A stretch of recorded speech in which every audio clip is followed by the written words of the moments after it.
The following podcast is with Andrew Pope, Picking It Out, with Neal Pruitt, the voice of the New World Order for life.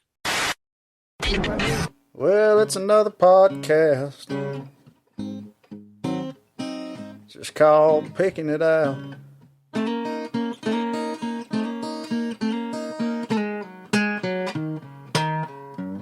Yeah, it's another podcast. We're gonna be picking it out. We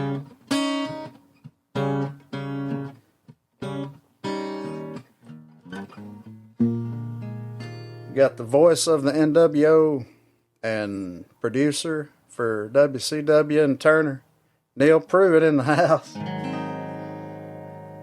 Yeah, and we're gonna be picking it out.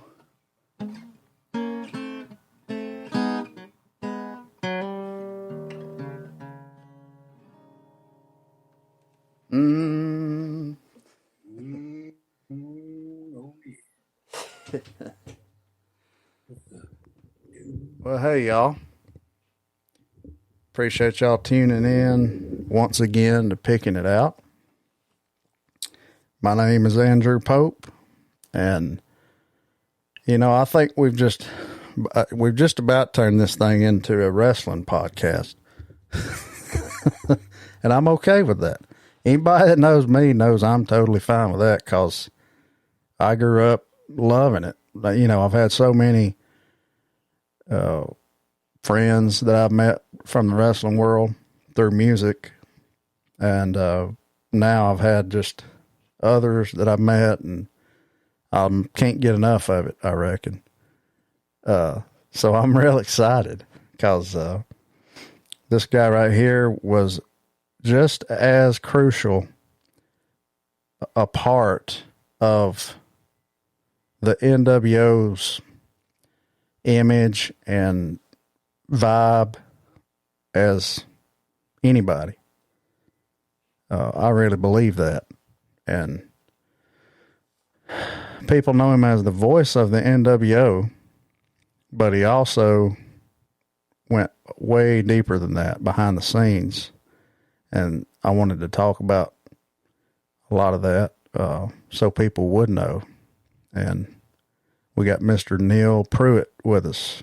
How you doing, man? Great, Andrew. Glad to be on your show, man. Thanks for having me. I know there's been a lot of big names way bigger than me on your podcast already, so I'm honored to be here, man. Oh, no, I appreciate you doing it, man. I'm looking forward to talking to you. And we got to dress the shirt in the room. You got that right. NWO for life. It's the For Life shirt. For life. There you go. Boy, that brings back some memories. I've got the original Turner, or the original WCW NWO shirt that I ordered out of a WCW magazine, if you can believe that. Okay, what does it say on the back? Nothing. Okay, because the original shirt, I think the very original shirt had something on the back. Oh, really? Yeah, it said some kind of comment, like, some joke about where the big boys play or something. Oh, okay. I remember seeing that shirt, actually. That's the one before the, just the logo and the words, right, and nothing on the back? Right. I didn't know that. Well, I don't have the original shirt then, in that case. Hey, as long as you got the NWO logo, that's what counts. That's right. Sweet logo. I like it. I always did like it. It is, man. Do you know who come up with it? Yeah, actually, this lady who is a graphics person in Disney, and Rob Wright, who is a senior editor for us, who eventually went on to CNN to work with Larry King Live, do all the promos for him, all the crazy graphic open and stuff. Rob Wright, he was the one that came up with the original NWO logo. Wow. It was a tough one, though, to recreate sometime, though, because of the, some of the problems where we had it etched out and kind of aged out. Mm-hmm. Some of these little dots over here, like some of those were kind of hard to project onto the floor, like when you saw some of the entrances where Jeff Borenstein, who was the awesome lighting director that we used, and now is with TNA. Yeah. He had these gobos, they call them, which are little patterns that you put in front of lights and shoot them on the ground. Mm-hmm. But they had to be screened, a lot of screen because of the look of the logo itself and all the little intricacies of the jaggeds and stuff like that. It just couldn't be a typical one. It had to be kind of a special one. So those are cool looking to see a light projected through and see the NWO logo, because at first I wanted to make a look where we had the NWO logo going across their body with a light pattern. And the very first one, I think you see all that, but it just kind of became a hassle, and it looked okay, but it didn't look great. So I don't think we did that much after the first one or two. That's when Hall and Nash were by themselves, I think. But it was a fun thing to be a part of. Man. I can't imagine. And wrestling was hotter than ever. And I know a lot of these ideas for these promos, these sound bites that y'all would do. A lot of that was your ideas. But, I want to go back. How did you get started in video production? And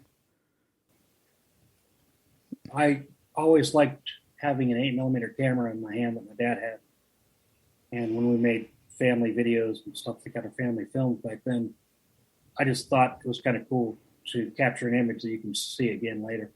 And my father was an electrician in a steel mill. But before that, he had gone to radio TV school to repair them and had his own TV shop.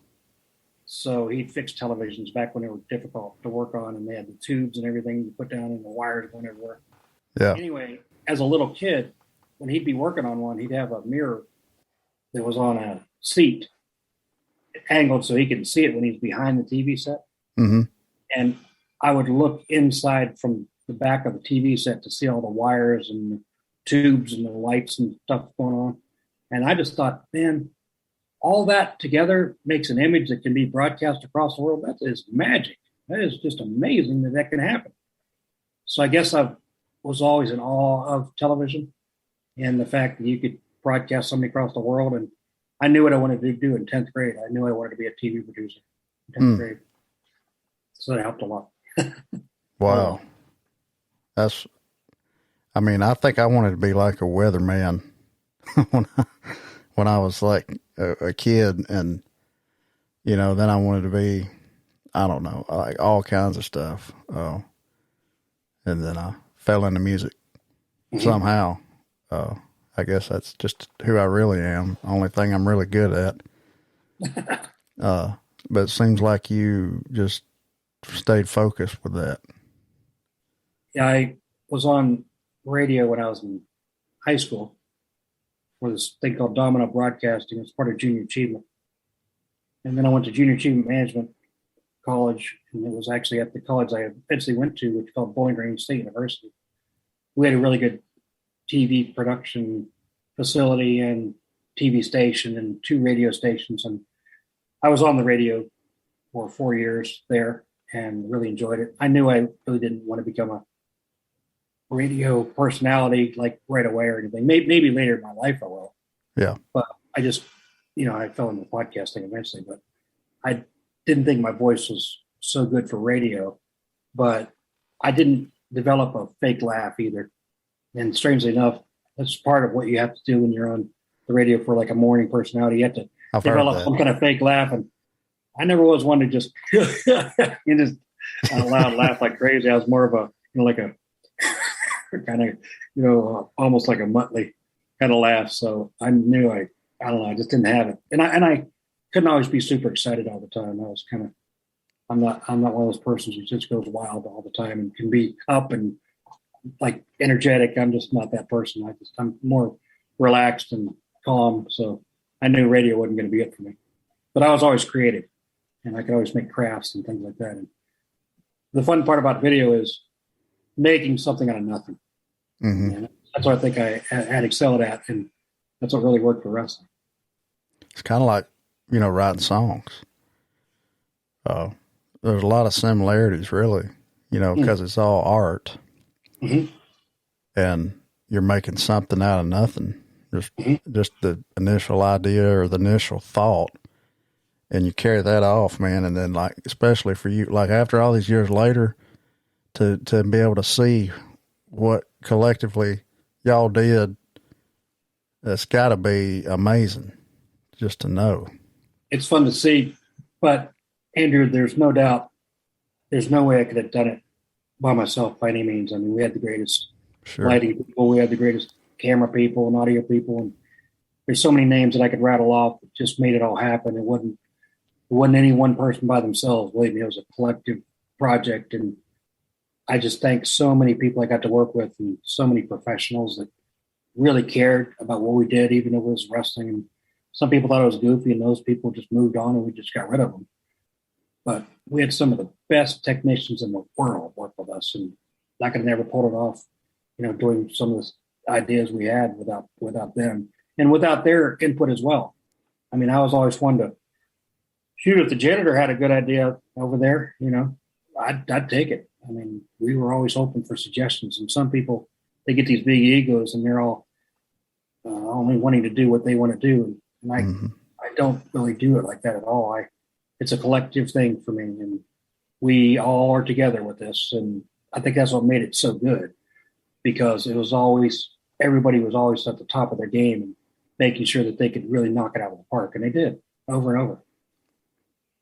It was cool. It was really cool. I mean, that's one thing I really liked about TV too, is it's a collective, creative art form. And it was fun, man. I mean, it was really fun. A lot of fun. Have you ever heard the story about Desi Arnaz using multiple cameras for I Love Lucy? Well, I knew he was one of the first to do it, and they did a lot of multi cameras, which was a groundbreaking thing. Yeah. And he, if I'm not mistaken, was that the first show that was actually taped? That I don't know. Desi Lou Productions, was the name of the company that did all those. I don't know that, but I know there's along the way of a lot of these shows, like Gary Marshall was involved with Happy Days, and Laverne and Shirley, that was his sister, but they did a lot of their films like that. Even when they did the film about baseball, women's baseball, that Madonna was in, and Tom Hanks, and A League of Their Own, crying in baseball, League of Their Own. They did that multi-camera film style, so they shot it like a TV show, but film. And a lot of films shot with like one or two cameras at a time back then, but now it's more wide open because they don't have to shoot on film anymore, so they can just shoot multi-cameras all day long, which has really opened it up and made it a lot better to get really terrific productions out of it. And with the CG involved, with the graphics involved, it's just the Unreal Engine, it's called, where they can make their own worlds like Avatar and things like that. It's just incredible. You can do it in your home. Yeah, that's kind of can be scary. Some of that. Yeah, it's amazing what you can do at home now. Really, it really is. I'm envious of kids that can do that, because we had a lot of ideas making films back in the day when we were kids, but we could never pull it off because you could never afford it.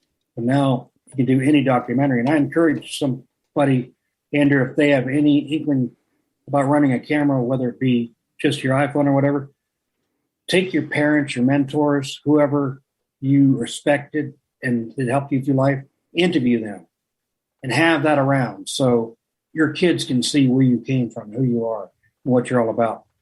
One of the best things I ever did in my lifetime, even though it didn't air internationally, didn't air anywhere at all, was interviewing my parents for 45 minutes before my dad got sick. And I broke it up to 15-minute increments, so it's on YouTube, where you can see my now nieces and nephews and son, all the kids that come after. They can see where we came from, and that's a big deal to me. And I think we all should do that.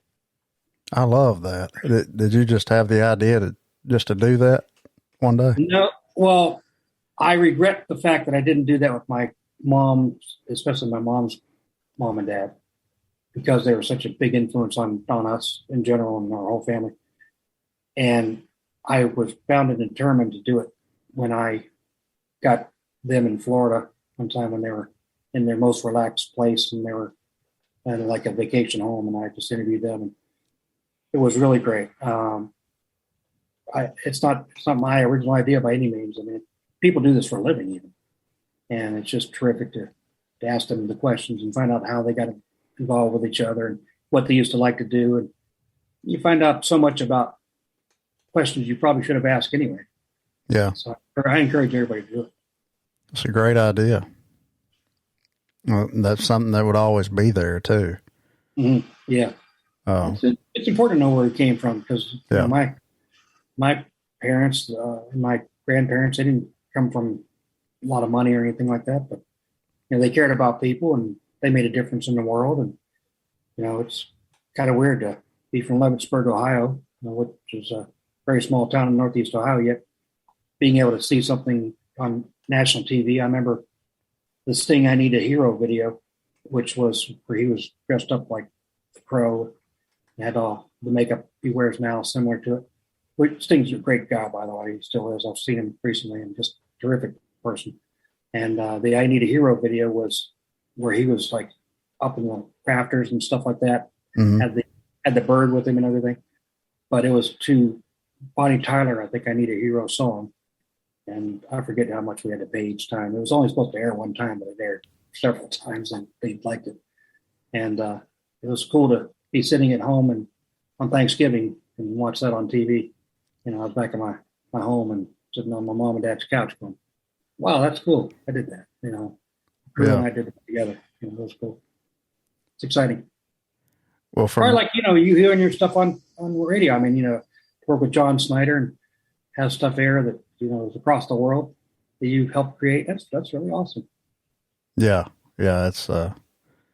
It's really cool, you know, especially with John. I mean, I grew up watching the Dukes of Hazzard. Mm-hmm. So, just, you know, I forget sometimes that he is Bo Duke. Yeah. Yeah. Cause he's just such just like us. He's just so natural and just down to earth. And, you know, yeah, I appreciate him giving me opportunities to, you know, get me out there for his crowd. I really do. Yeah. I don't take that lightly. Absolutely. That's terrific. Every time I've ever seen him on camera, he looks like he's really relaxed and a really nice person, you know, and he doesn't overdo it on his hair or nothing. He just kind of goes out there and does it. Yeah. He looks very natural and he looks comfortable. It's really cool. He's good. Well, how did radio transition into your first video job of any kind? Maybe not TV, but just video related. I was very lucky that my one roommate, his sister worked at Channel 11 in Toledo. And when I went to school, hockey was the big thing. We actually won the national championships the year I graduated. And I was on the camera crew. I was the assistant camera for the top center camera, which is always on. Unfortunately, I never got to run it because the guy was always very healthy and he did a great job and never missed a show. But I would have been the cameraman for that had he done that. But that was terrific to be able to go into a sold out arena every time and just go in at the last second and get fed and then get paid and help them pack the equipment up. And that was cool. But we also did MTV basement tapes at another company. I think it might have been the same company. But what we would do is we'd do music videos, like a live event project or something. Mm-hmm. And then we would give it to MTV and they would actually put it on the air back when MTV actually played music. And I got to work on a couple of those projects. So that was a decent resume builder right off the bat. Yeah. And that's, then I also worked, my very first wrestling event was at Toledo at the big auditorium they had there. And it was Greco-Roman wrestling. And I got a funny story about that we saw Cuba, Russia, somewhere in Africa. I forget who all was involved, some European teams. And our USA team was great. And I believe the gold medalist from 68 from Iowa. Anyway, he was there. But it was funny that I was in the green room, they call it, where people wait around to go out. to wrestle or work. And the Russian wrestlers, they were all sitting around the table. And I saw them grab a can. And they took this can and they told them up their head and go, looking at it like, because what they saw was liquid on the can, but there wasn't any liquid inside it. It was just powder. So they didn't get like the way Crystal Light worked or Tang or whatever. They didn't get it. And they're like, what the heck? Anyway, they're kind of amazed by that. They're passing around. They're all shaking it, looking at it like, I don't know what the heck's going on. But anyway, right at the very end of the tournament, I saw this guy. He opened up his big gym bag and he took it over there by the end of the table where all the teas and stuff like that. They had a bunch of different tea and coffee and whatever you could use to, drink. And he just takes his arm and swipes it all into the daggone gym bag and took it all home. Took it back to Russia. So, okay, now fast forward to 96 in the Olympics. That's when the NWO was really hot because, well, just before that, because we were about ready to go to Disney and shoot all those NWO original videos. But they took us down to Disney because they didn't think we were going to be able to get the shows done because of the traffic that was going to be caused by the Olympics. So anyway, they were starting to do the pre-trials and get people from different countries used to going to the Olympic venues and things. So they had a wrestling, I guess it was just a committee meeting of some sort. So the Russians, they knew they were supposed to be at CNN Center, but they didn't know where. So they happened to see wrestling above the board when we used to be in CNN on the main floor. They had World Championship Wrestling, so they could read the word wrestling, no problem. So then they looked like wrestlers. But we had a door that you had to have a passcode to get in it. Yeah. Or when you come out of it, you'd have to wait for a second for the thing to let you out. Anyway, since they look like wrestlers, somebody accidentally let them in the door. So they come walking down the hallway by where we edited. And I recognized two of those guys right off the bat from Toledo, Ohio, back in 1985. Wow. So I knew they were in the wrong place because I asked the English interpreter, dude, I said, what are you guys looking for? Can I help you? And they said, yeah, we're supposed to have a wrestling meeting in CNN Center. I said, yeah, well, you're at the other kind of wrestling, but I know we were supposed to be. So I'll take you there in a minute. I said, but I got a story to tell you. I said, I remember you were in Toledo, Ohio many years ago, and I saw you take all the drinks and all the teas and all that, scrape it in your gym bag and take it home. And they all started laughing. But it was kind of funny because I had to tell the story in English, and then that dude had to interpret it to him, and then all of a sudden they all started laughing. So, anyway, that's the kind of weird stuff that happens. Wow. You see TV people over the years, like, that's a crazy thing about the business, and probably musicians too, where we might not work for somebody for 15 years, but yet we go, as soon as we see each other, right back to it, Oh, yeah. It's a lot of fun. It's one of those businesses where people are pretty energetic and they're pretty forward and they like to have a good time and they work hard, and it's fun to see those people over the years. That's a very cool story. Pretty weird, right? It's weird how things happen like that, Yeah. I've had all kinds of weird things happen like that too. It's like, are there really any coincidences? I don't know if there are or not, really. Probably not. I mean, that kind of stuff like that is just, think about how big the world is. Yeah.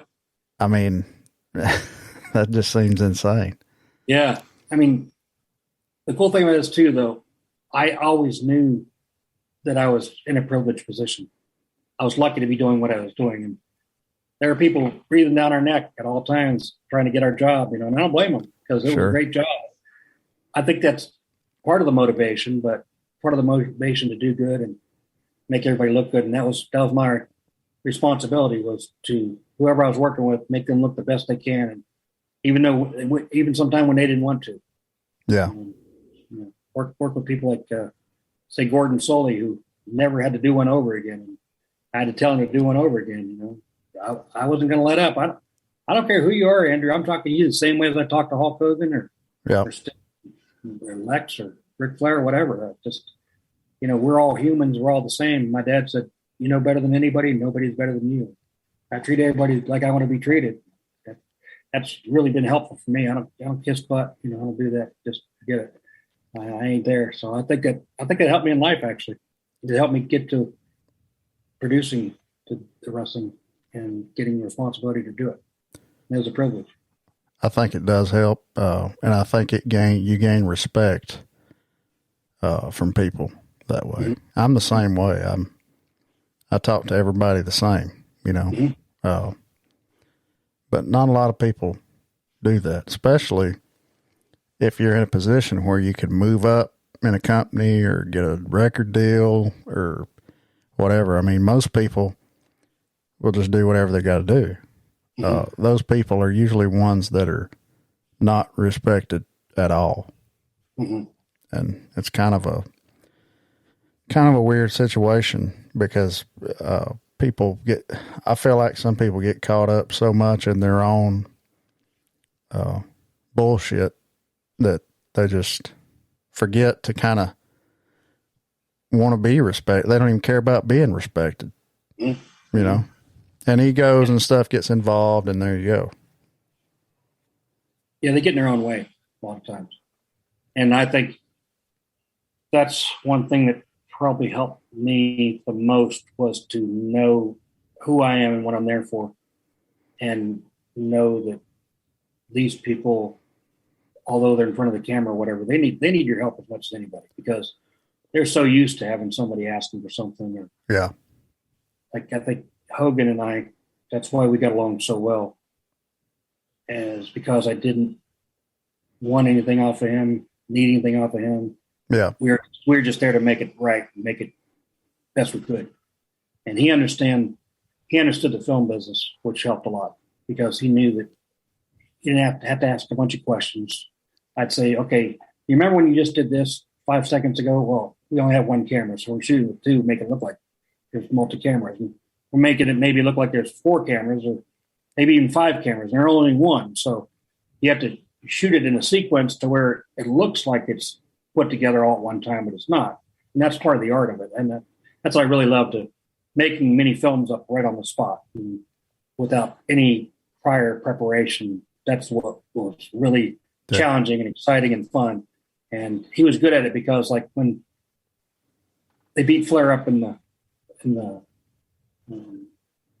graveyard, they built him up they beat him up in the field that time where the helicopters flying over top and we had Hummers and everything. And NWO it was probably one of those things that I kind of got in the most trouble for, even though it wasn't my idea. But it went on way too long. It was kind of ridiculous. But doing that video, like, I wanted to have it look like they were following Hogan behind the limousine, coming around the corner with Ric Flair in the driver's side rear window, to where Flair was kind of surprised with it. And I had him do it where we were looking, first of all, from Flair's direction. The camera was sitting next to Flair, and we're looking over his shoulder, and you could see Hogan's head come in there. Well, that was good, and we loved the reaction, and everything worked out well with that. But after we got done shooting that little sequence, we went outside, and I said, okay, Hulk, remember when you did that with Flair and you scared him like that? We want to act like our cameras are following you around. So now go back behind the rear of the car again, and then do that same move where you come up and scare Flair, and Flair react like you did before. Yeah. And see stuff like that. You first then on the film, you follow them around, looks great. Then you cut to the shot just before Flair gets scared from the inside, and it looks like it's all kind of happening together. I got in trouble for that because my boss said it looked like a film. And I didn't think that we could show anything that long without it making it look like a film. And that was one of the struggles that we had the whole time I was at wrestling, was how much film type stuff do you do, or do you make it look like it's one camera because there wouldn't be multiple cameras at a location where you're doing something like that? Does that make sense? I don't know. It's kind of a philosophical thing for a viewer, is they think a lot of people think it's fake if it looks like a movie, which I understand that. So that was always something we had to battle with. Do we do it one camera to make it look like we just happened to catch it happening right at that time? Or do we make it look like a film production where they get to suspend their own belief? That was a tough thing we struggled with the whole time as far as creatively. how to do things. The NWO worked out fine because we knew that there could be multiple cameras there during the interview. And the idea of, I gave Scott Hall my personal camera to videotape the other guys, and they swap that around sometimes. Yeah. But I thought that was a good look because we never get to see all the pageantry and all the crazy lights that go on around the interview. And I thought that was one of the most exciting parts about the business, is showing all the equipment that it took to make something like that. Yeah. And I don't know if you ever watch TMZ or any of those Hollywood type shows that promote behind the scenes stuff. But see, I thought we should have been doing that all the time at WCW. And one of my biggest disappointments was that they would never listen to us as far as taking a still photographer with us to capture us doing these things with behind the scenes photographs. There should have been a still photographer there every time we were there. But some of the management situation was just so really weird, and they just didn't have it together, man, like WWE did. Yeah. It could have been a whole lot better. The whole NWO thing, as exciting as it was, and we're so glad it, resonated for a lot of people. We could have made it even that much better had we had still photographs of behind the scenes of how it looked and how exciting it was, and just the sheer area that you had to work with to make it work. And right. That could have been even better, because social media is so important in any business now, and it was just kind of starting back then, but it could have worked because it could have been in the magazines. It could have been whatever online presence we had. So there's a lot of marketing ideas that we had as production people that we just could never get off the ground because people wouldn't do it, or they wouldn't pay attention. But overall, believe me, it was a great experience. But it could have been even that much better. Yeah, I totally get what you're saying. You see these pictures surface on the internet now from, like I saw a picture one day of, it was Tom Selleck, and he was shooting Magnum PI. You could tell they were on the set, and Burt Reynolds stopped by. Somebody, it was a professional shot picture. You could just tell by looking at it, because they were, on any set, they probably do have a still photographer. Oh, they do. Yeah. I mean, one friend of mine, that's what his job was, to go behind the scenes for films. Isn't there a country song? Well, I ain't Tom Selleck and I ain't Burt Reynolds. Yeah. Sammy Kershaw. Baby Loves Me Cadillac Style, I think it's called. Yeah. Sammy Kershaw. Sure. Yeah. Is. I always like this stuff, man. The romance song that he has where he third rate romance, rendezvous or whatever. Yeah. That story is just a good song. That was Amazing Rhythm Aces song. And he redid it. And I don't know if it's number one for him, but he had a good career, Sammy. Yeah. Oh man, I liked a lot of his stuff. Because he's so tongue in cheek, Yeah. You need to take it all too seriously. And that's the NWO is a little bit like that, because I told my brother, he just moved to Denver, and we did this one video, and one of the biggest mistakes I've ever made was when we had the NWO, we had Kevin Nash, who was a artist in college. That's he graduated with in the University of Tennessee and played basketball. I guess he graduated. I don't know, it doesn't matter. He's a multimillionaire. He's good. But we had him painting on it. We had an easel and everything we got for him. And we had him painting the WCW and what it looked like in the NWO. And we had these really nice shots of the Steadicam. Tim Snyder, who was Snake, who did like the Goldberg entrances and things like that. He was the guy that did the camera work for that. But we had these nice sweeping shots where you saw the tulips and stuff, all the flowers in the foreground while he's back there painting, all these wide shots. Very artistically creative, and it looked a little bit like the one commercial that Hogan did where he was talking about some kind of antiperspirant or something. Anyway, it's kind of a rip off of that. But they painted WCW, and then he painted the NWO as like a UFO, and it was raining down these destruction on top of WCW. And I should have kept that painting, because I remember leaving it in the rental car because I just couldn't take it back on a plane. And Lord, I could have sold that for, I can't tell you. Oh man. But that spurred to a story where we would do stuff. If we saw something that we thought might work, we go, let's go over there and do one. Mm-hmm. And that's how free flowing it was. Yeah. Because see, they would talk like 15, 20 minutes sometimes. And we'd have to cut it down to a couple minutes. And what you got was the best of the best. And the toughest part was the transitions between what they said and two different places, and how to marry that together, because you have to have a transition point. It's almost like writing a chorus or writing some kind of refrain or whatever in music, where you have to tie it together with something. Yeah. So I would have to get Kevin Nash to say something, or Scott Hall always did. He had no problem, but sometimes Kevin Nash had a difficult time doing what I wanted him to say. But we would put stuff together. But when we were in Denver, we look over and there's this place that looked like Rome. It would look like the Roman ruins. So, hey, man, we never passed up an opportunity. So after we got done with that shoot with the nice flowers in the foreground and all that, we went over to the place that looked like Rome, and they did all those lines like, hey, do you like gladiator movies? And, all those lines they could think of that really funny. Yeah.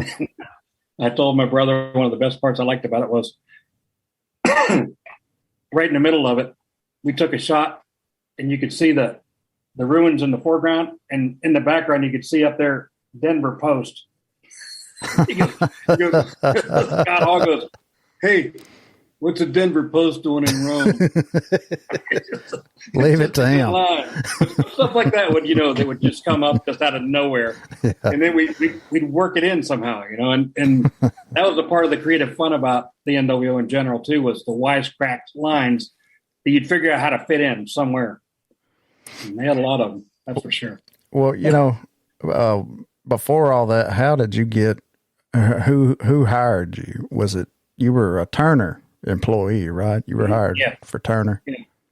So I was lucky enough to get fired for my first job, actually, where I learned a lot about multi-camera directing from this guy who was an NBC News engineer. He was originally from New York, but he was in Atlanta.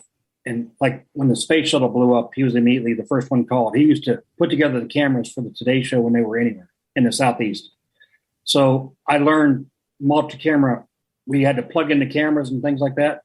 Yeah. And I worked for Joe Hamilton, who was the assassin. I did a TV show for him and his son, Nick Patrick, who was a referee. I did a show called Deep South Wrestling. It was called Deep South Championship Wrestling then. And that's how I first got directing in wrestling. And I didn't know anything about it other than Jody, God rest his soul, and just a great friend. And he told me that I was really good at cutting the action on, but I looked at it like a fight scene. You don't want to expose the tricks you do in a fight scene. So that's the same thing with wrestling. So that's how I directed the show. Anyway, after that folded, I then was asked to, I was fired from that job later, not from Jody, but from that guy I worked with. And I was asked to run camera for a sports show. So I did that, and they really liked what I shot. And I said, look, I like how I shot, but I'm really even a better editor. So then I started editing the projects that I shot, which makes it just great for a person who's kind of a one-man band type, because we get to choose our own shots and what sequences we thought about in the first place when we shot them. So it was really helpful to edit your own stuff. I don't like to edit other people that shoot that don't know what they're doing. It's kind of frustrating. Yeah. So when you do know what you're doing and you know how to shoot and everything just flows together, it's so simple. So after I started editing those projects, the guy that I worked with, Bo Bach from Bo Bach Sporting Times, sometimes he had issues with people one way or another, and you can figure that out on your own. But the director just one day up and quit. Well, while I was shooting the packages the day of and then editing them just before they aired, I wanted to stick around and see what they look like on the air. So then I eventually worked my way into the audio booth. So I was running audio. So being a multi-camera director already, I knew I could direct a sports show. So the director left, and I immediately stepped in the next day. So I was only 25 years old directing a sports show, which is a great thing for any kid to do. And, it was a big deal for me.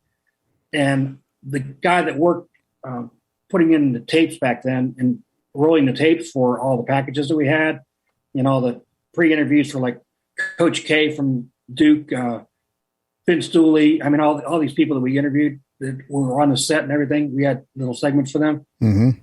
That guy was a producer then eventually at WCW. His name was Chris Huber. Mm. So Chris Huber one day called me and said, "Hey, can you do audio for wrestling?" And I said, "Yeah, that'd be great." I mean, I kind of understood wrestling, not from really being a fan, but from having done Jody's show. And I'd never really run audio in the field before, but I knew I could just turn it on. Yeah. So after that, I started freelancing doing that, and they liked how I set everything up. But it really became a different ball game when I said, "Hey, do you mind? I understand how you shoot these the way you do it now." I said, "Do you mind if I have an idea on how we can make this much more efficient?" They said, "Yeah, okay, let's do it." So back then, I remember at Gainesville, Georgia, which Georgia Mountain Center, we did a lot of TV tapings, and one of the clashes was there. And it was a good little venue. It's not like Center Stage in Atlanta, which is really small and tight. We did WCW Saturday night, but it was good. Well, anyway, we had many, many shows to do, like worldwide, WCW Saturday night. I mean, all of these ones that aired in Europe. There are shows that aired all over the place that you might not even know about. And we'd have, like, I don't know, 6-7 pages of different promos and stuff for different towns that we would go to. Johnson City, Tennessee, or Tallahassee, Florida, whatever. We'd have market specifics, they call them. Yeah. Well, we had to do these commercials, and we had to do little 10-second things for WCW Saturday night. So we had to do all these different ones. And they'd be all on these individual pages. But the wrestlers, they would like do a show at a time or something like that, and they would like be in there all day coming back and forth. Well, I said, why don't we have whoever here is the first wrestler, why don't we have him sign a page? He gets on it, and then he gets the privilege of getting all his done as soon as we can because he was here first. And Gene Anderson, Ole Anderson, Gene Anderson, who was older, of course, he was in charge of the whole thing, so he was cool with it. Tony Schiavone was cool with it because he had to be there anyway. It didn't matter. But what I did then was I had each individual show had its own individual tapes. Mm. So when I got back, now they didn't do that before. They had 13 tapes that had crap all over it. Oh, my God. Yeah, and they'd have to look through these 13 tapes to get their stuff. But I said, why don't we have each show have their own tape? So I remember going back, and it might have been Craig Leathers, I think it was probably Craig Leathers. He was the one worldwide with Rob Wright, who did the design of the NWO.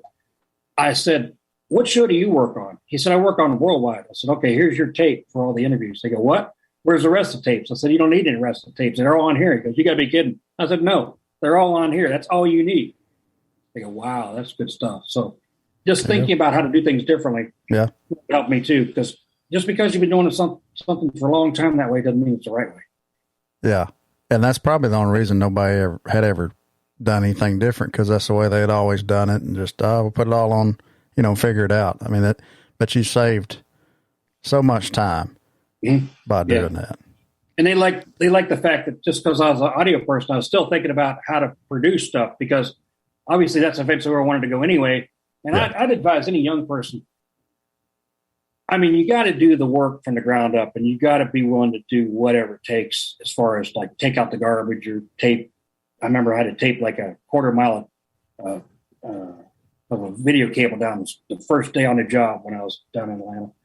But you got to be willing to do that. But in the back of your mind, keep what is it that I ultimately want to do? So that's what I am. I'm a producer in training.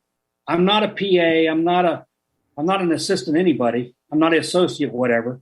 I am who I want to be later in life. Right now, I'm just in training for it. And that's how I kept in my mind, because I always knew what I wanted to do and who I wanted to be. And I just kept that in the back of my mind. Until I get there, I'm just training to do that.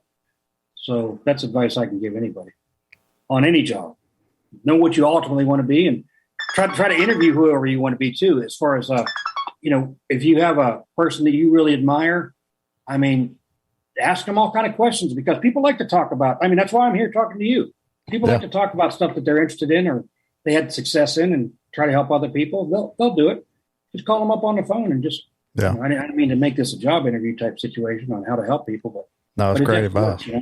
But I'm glad that you're kind of all over the map on what we talk about. Oh yeah, but that's how I got started in doing the interviews, and then I started writing lines for people or kind of critiquing them and saying, why don't you say this, or how about saying it like that? And we kind of critiqued the work of the people, like Stone Cold Steve Austin. He was scared to death of the camera when he first started as Stunning Steve, but we knew he was great. Yeah.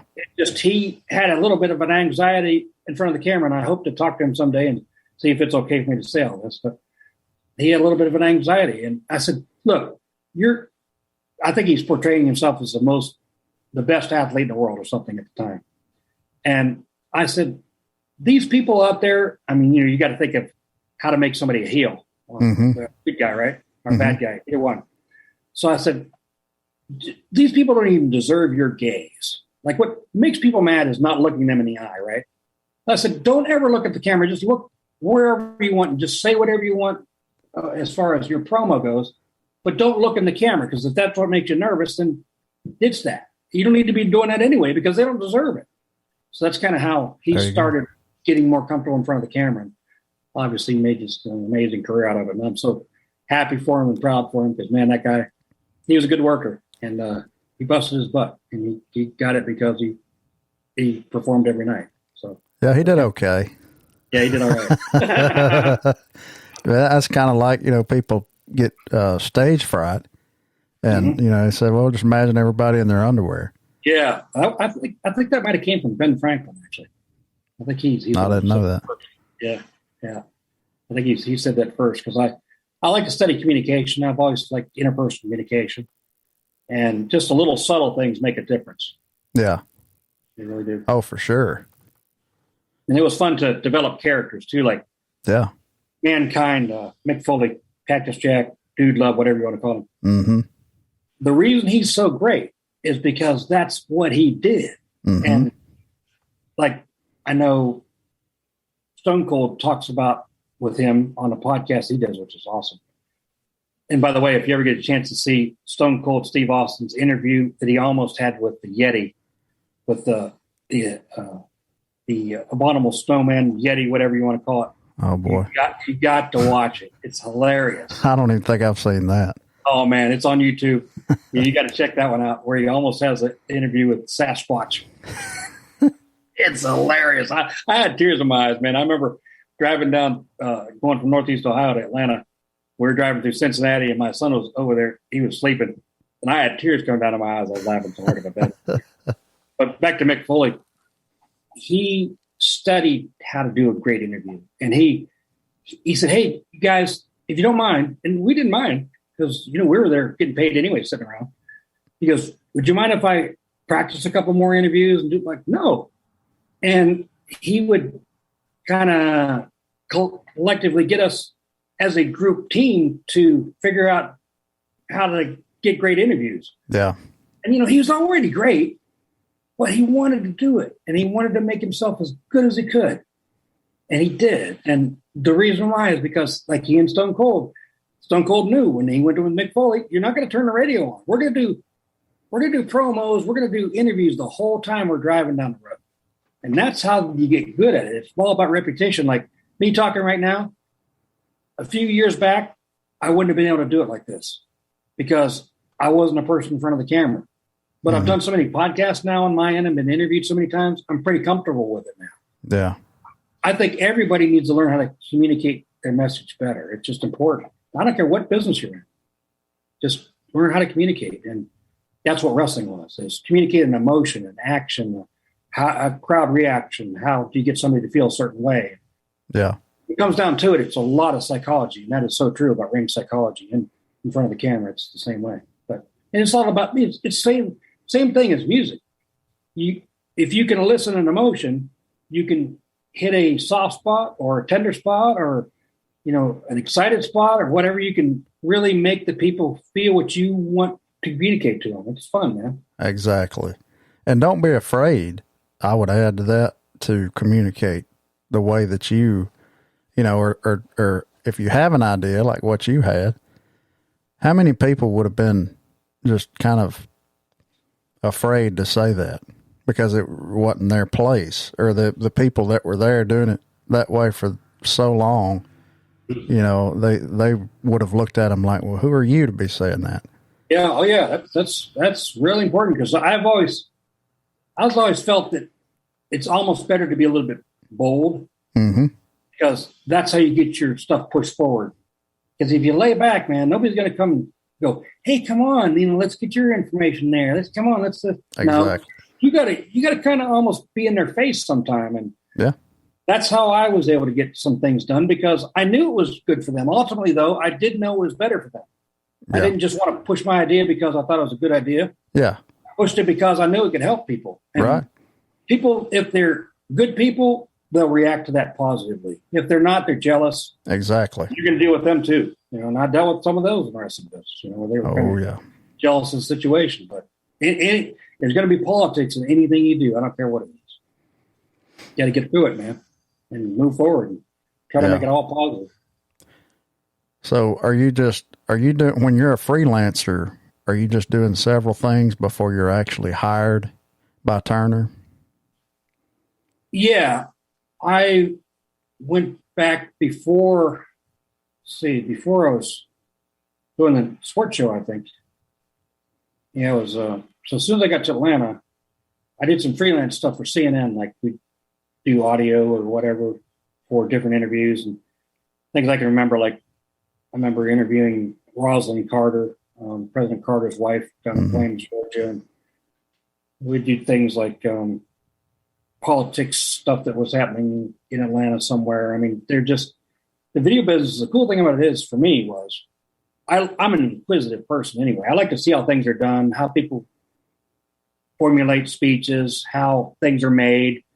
So having a video camera in my hand, or being a producer or audio person on a TV or video set, was always very interesting to me, because you always learn something.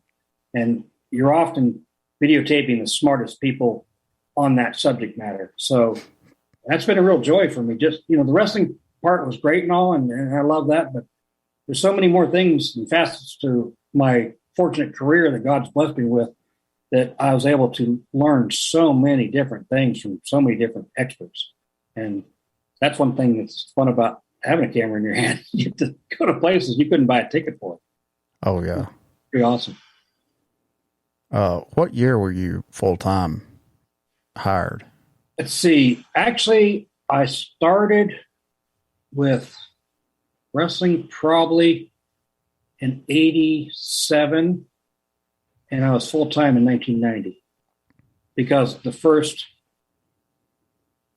pay-per-view I went to was in St. Louis, and it was the very last event. It was in the Kiel Auditorium in St. Louis. It was Starcade. It was the one where the Black Scorpion came out. Super Brawl? Might have been Super Brawl. Yeah, I can't remember the name of the event, but that was my very first pay-per-view event that I went to. And then I remember the way I got to be a producer, and a long story longer, I did a 1-900 number spot. And I had this idea where the phone at the time was one you'd have on a table. You wouldn't have in your hand. You'd actually pick it up and have to talk on it. Yeah. Anyway, the phone had so much information in it that it grew bigger and bigger and bigger, and it finally exploded, and all this stuff come flying out of it, and all these wrestling pictures and interviews and stuff like that were just flying at your face. And that was something they really liked really quick. The very first thing I got to produce on my own. So after that, I was a producer from then on. What were you initially hired as before you got a producer job? As an audio person, doing the interview audio. But I just kept trying to move forward, you know, and I knew that was a good end. And I was even lucky enough to produce WCW Saturday Night. I mean, which was huge. That was the flagship show. Yeah, I mean, I thank Keith Mitchell for giving me that opportunity because, I mean, it was just one of those things where I had built on my past of being able to time a show out with the sports show. And Keith asked me, "You know how to time a show, right? Neal, you directed a sports show." I said, "Yeah, I could do all that." Because timing in wrestling is obviously very crucial. And knowing when to hit the commercial breaks, or it got more and more complicated as we went, but that helped me to where Keith had me there like a couple different times. And all of a sudden, I asked him, "Why do you keep asking me if I'm going to come back next week to do this taping?" Because I'm not. I was like, "Oh, okay." So now I'm the producer. No, I was nervous, man, but all the crew was so fantastic. They helped me through it. But the very first time, you're just super nervous about screwing up. But I take a lot of notes. When people talk, I'm writing stuff down, buddy. I'm not going to have them have to repeat themselves. That's one thing I've always done too that's helped me out.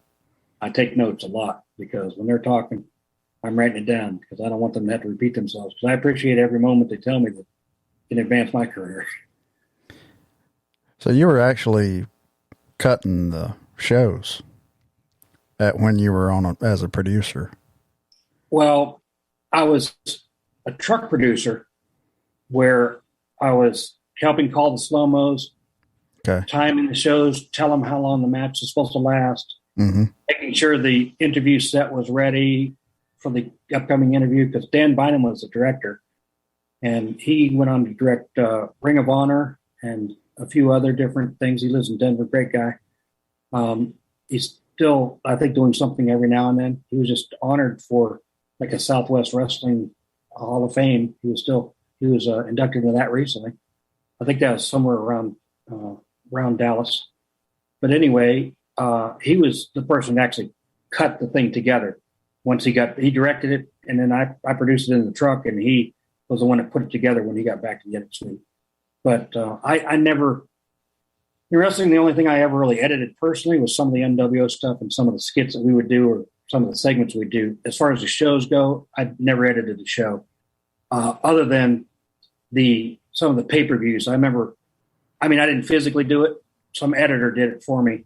Like the Collision in Korea, that whole pay-per-view event, we took that from scratch and made that a show. Wow.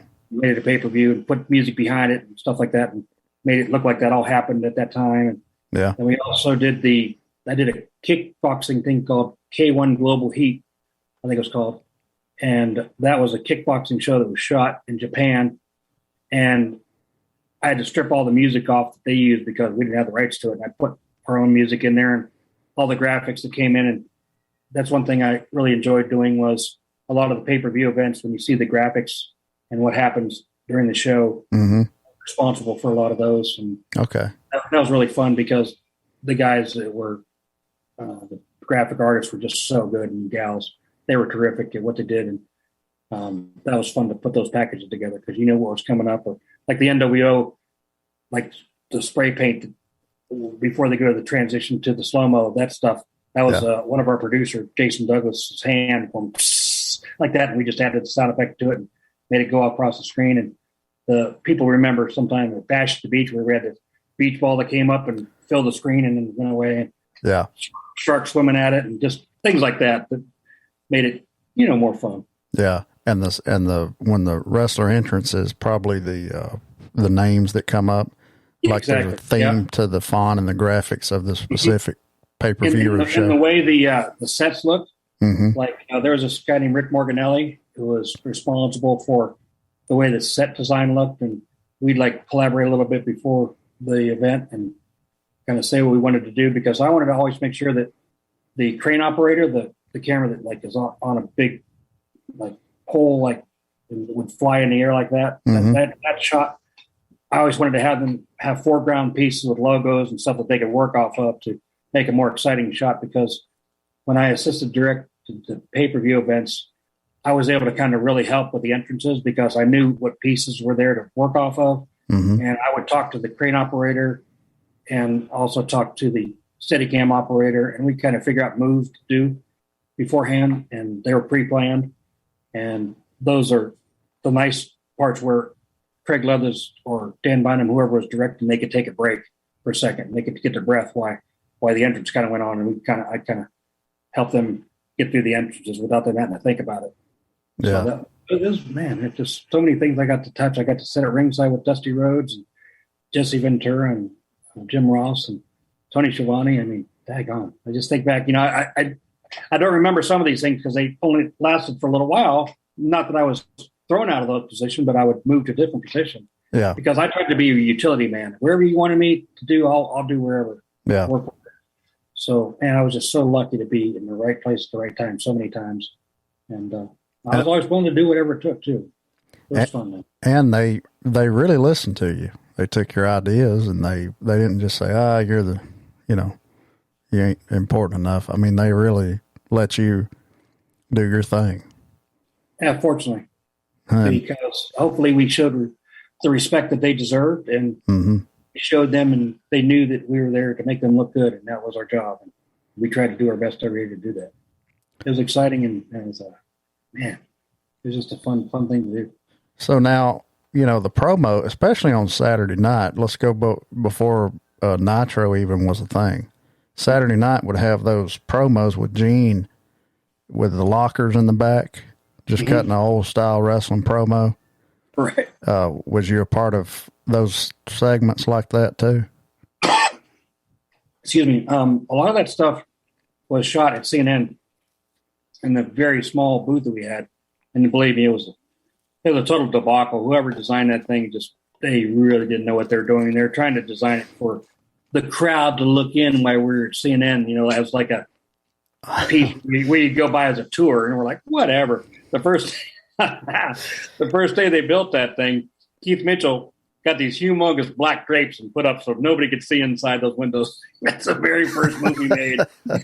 So that part of the tour was gone. Forget it.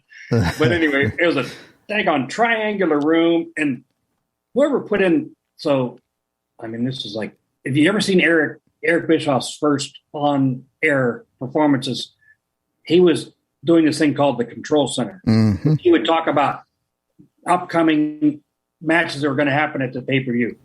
And those hour shows that we did, they were a lot of fun too. Beforehand, they were like a hype show that would air on the pay-per-view channel before you could buy the pay-per-view. The countdown thing, yeah. Yeah, that stuff. I got to do some of those. Those are fun. And Eric, if you see like a lot of the editor behind him and some of the big monitors up there in the top and stuff like that, that was where we edited all the programs. Well, some knucklehead, whoever put the glass in that was between where Eric was speaking and between where we were editing, he put it in backwards. So it reflected the lights right in the camera. So thank God we had the greatest lighting person in the world, Bill Tinsley. He was able to fix it to where he positioned the lights where you couldn't tell that there was a piece of glass there. Wow. Whoever designed that studio should have been shot. It was the worst. But, man, Bill Tinsley, he was able to make it happen, man, and Breeze. And we had so many great audio people like J. Paul, Mike Filosa. And, man, they just really made it happen. I mean, we had people that are so good at overcoming issues like that. And it happened all the time. And we always had issues, but yet these people were able to overcome and make it happen, man. I mean, the NWO stuff would pop up at the last second. Like, I remember just weird things would happen when Rodman and Hogan were going to go against DDP and Karl Malone. Mm-hmm. Like, I remember getting a call. I was on my way to work. I'd worked on a Lex Luger video till about 4:30 in the morning, something like that, because the editor that we had, it was the first non-linear editor. Now, like Premiere Pro and all those programs you have now, they're non-linear, so you can go anywhere you want. Well, that first started when we were doing some of these packages, and before you had to do things right in the perfect order. Well, you didn't have to do that. Once this non-linear came around, you could rearrange things. So we gravitated to that, and that's what helped really make the NWO look good, because we're able to move things around and arrange things in different order. But anyway, they called me in about, I don't know, it was about 8:30 in the morning or something. They said, Neal, where are you? And they don't usually call me and find out where I'm at, because they knew I was working doing something. Mm-hmm. They go, where are you at? I said, well, I'm about halfway to work. Didn't you see I clocked out at 4:30? They said, no, we don't have a problem when you're coming in. We just want to know where you're at exactly. I said, why is that? They said, because we need to go to Los Angeles. There's a ticket waiting for you at the Delta counter. My God. Okay. So, I mean, stuff happened like that all the time, where the next day out or the day of or whatever, I was gone. Mm. And, it was fun. You never knew what the next day was going to be like. And you just had to roll with it, man. I like that, though. It was a challenge. It was exciting. It was fun. And like I said, you just showed up. And I remember we did the West Texas Rednecks video with Kurt Hennig, and Bobby Duncan Jr. and Barry Windham. Yeah. I like country music. And we did that in Nashville. Well, the walking scenes you see where they're all on Broadway Street. I think it's called Broadway Street. Nashville, is that what you call it? People just call it Broadway. Yeah. So on Broadway, where we did all the walking, where they had their concert T-shirts on and everything. Yeah. Well, that was going to look a lot better, but some knucklehead who was a local a camera assistant, he locked the keys in the car immediately. So we didn't have the reflector we're supposed to use. I mean, stuff like that would happen. Yeah. And I remember we did that video where we were going out to the Ernest Tubbs print shop or whatever it's Record called. shop, We went to all those famous places, Mm-hmm. We knocked that video out. Well, we wanted to make a second version of it to where we got a local radio station involved. So we had a whole crowd there where we're going to do a so-called live shot of West Texas Rednecks singing Rap with Scrap. Well, so our camera equipment would be flying all over the place because we had so many projects going on, right? So we happened to have one or two cameras. I guess we had two cameras with us. No, I think we only had one camera with us. And we wanted to make it look like it was a multi-camera. And we wanted to shoot it like it was a multi-camera. So we had like three that were supposed to come on a flight. Well, they got delayed like 4 times in a row. Mm. So now we got this whole big crowd there. They know it's supposed to go off at a certain amount of time. And now we only got one camera, but we're supposed to have 4. Now we got to make it look like there's 4 cameras when there's only one. So here's the trick. If anybody's in the TV production, let me stop right here. Write this down. Okay, you got the pen? Okay. When you're doing a film or a video with a bunch of people that are supposed to be the crowd or the background scene people, whatever, film or videotape them first, whatever you want to call it. Get them involved first. Make sure even before the big talent comes, get every shot of what you want of them so you can edit that later into the shot that you're going to do later. Get them on camera, okay? First thing, they know now that you as a producer, you're on their side. You want them to succeed. You want to see them on camera. Now that you got that laid down, you know that those shots are available to you. Well, you know what they know too?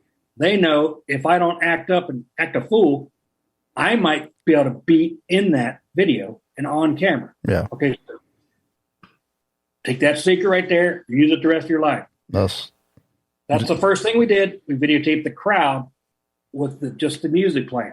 Mm-hmm. They're singing along with, I like the rap is crap. Okay. Then we do one shot, a wide shot of all the people on stage. Get that down all the way through. We told the crowd, look, I know this sucks, but we're going to have to play this song about 5 or 6 times to make it look like we want to look on TV. Mm-hmm. So now we shoot a wide shot. We're going behind these people having a good time, raising their hands, everything. Getting that shot where you see everybody in the background. Okay. Then we go shoot like Kurt Hennig singing and individual shots of Barry Windham drumming or Bobby Duncan Jr. playing and Kendall Windham playing their guitars or whatever. So all that you see that looks like hopefully that it happened all at one time is all individually shot. Mm-hmm. That's how we put it together. But you have to overcome issues. And yeah, just like I said, they're the best at it. And it was a challenge, I tell you. Yeah, it makes sense though. I mean, to me it does. You're kind of using it as B-roll, right? Yeah. In that way, but you're still, the finished product is going to be, you wouldn't know that unless you would have just said that. We wouldn't have known. The average person wouldn't have known. Right.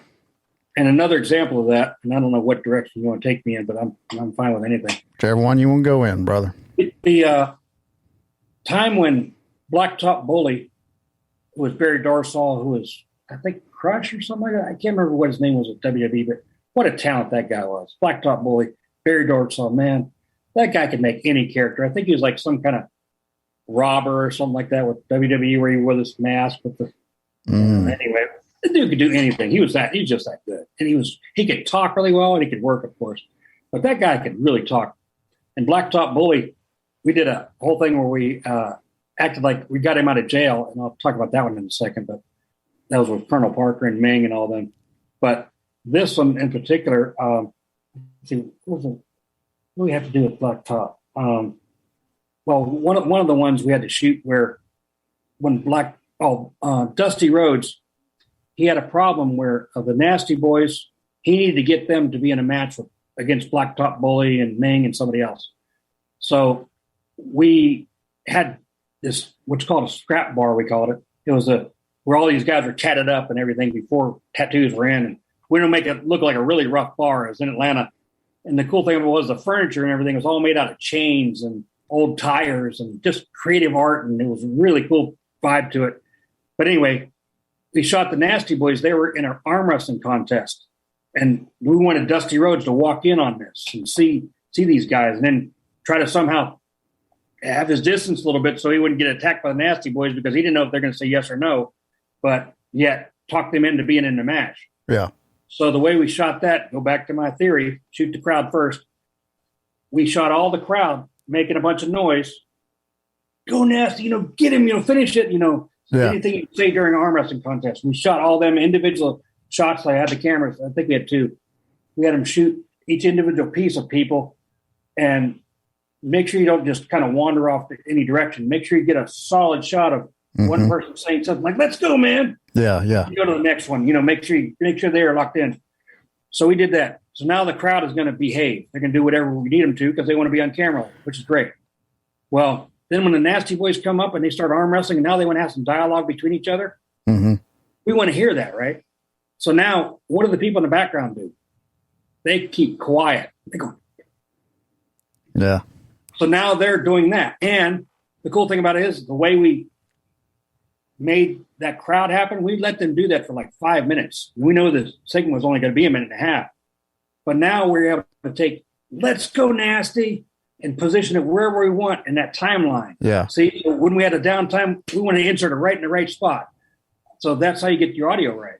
Well, with the video, when they're back there in the background doing that cheering and stuff, if you wanted to fix something because we couldn't get all in one take, we took that person who said, let's go Nasty, and we inserted it right there at full screen. We'd never known that didn't happen at that time.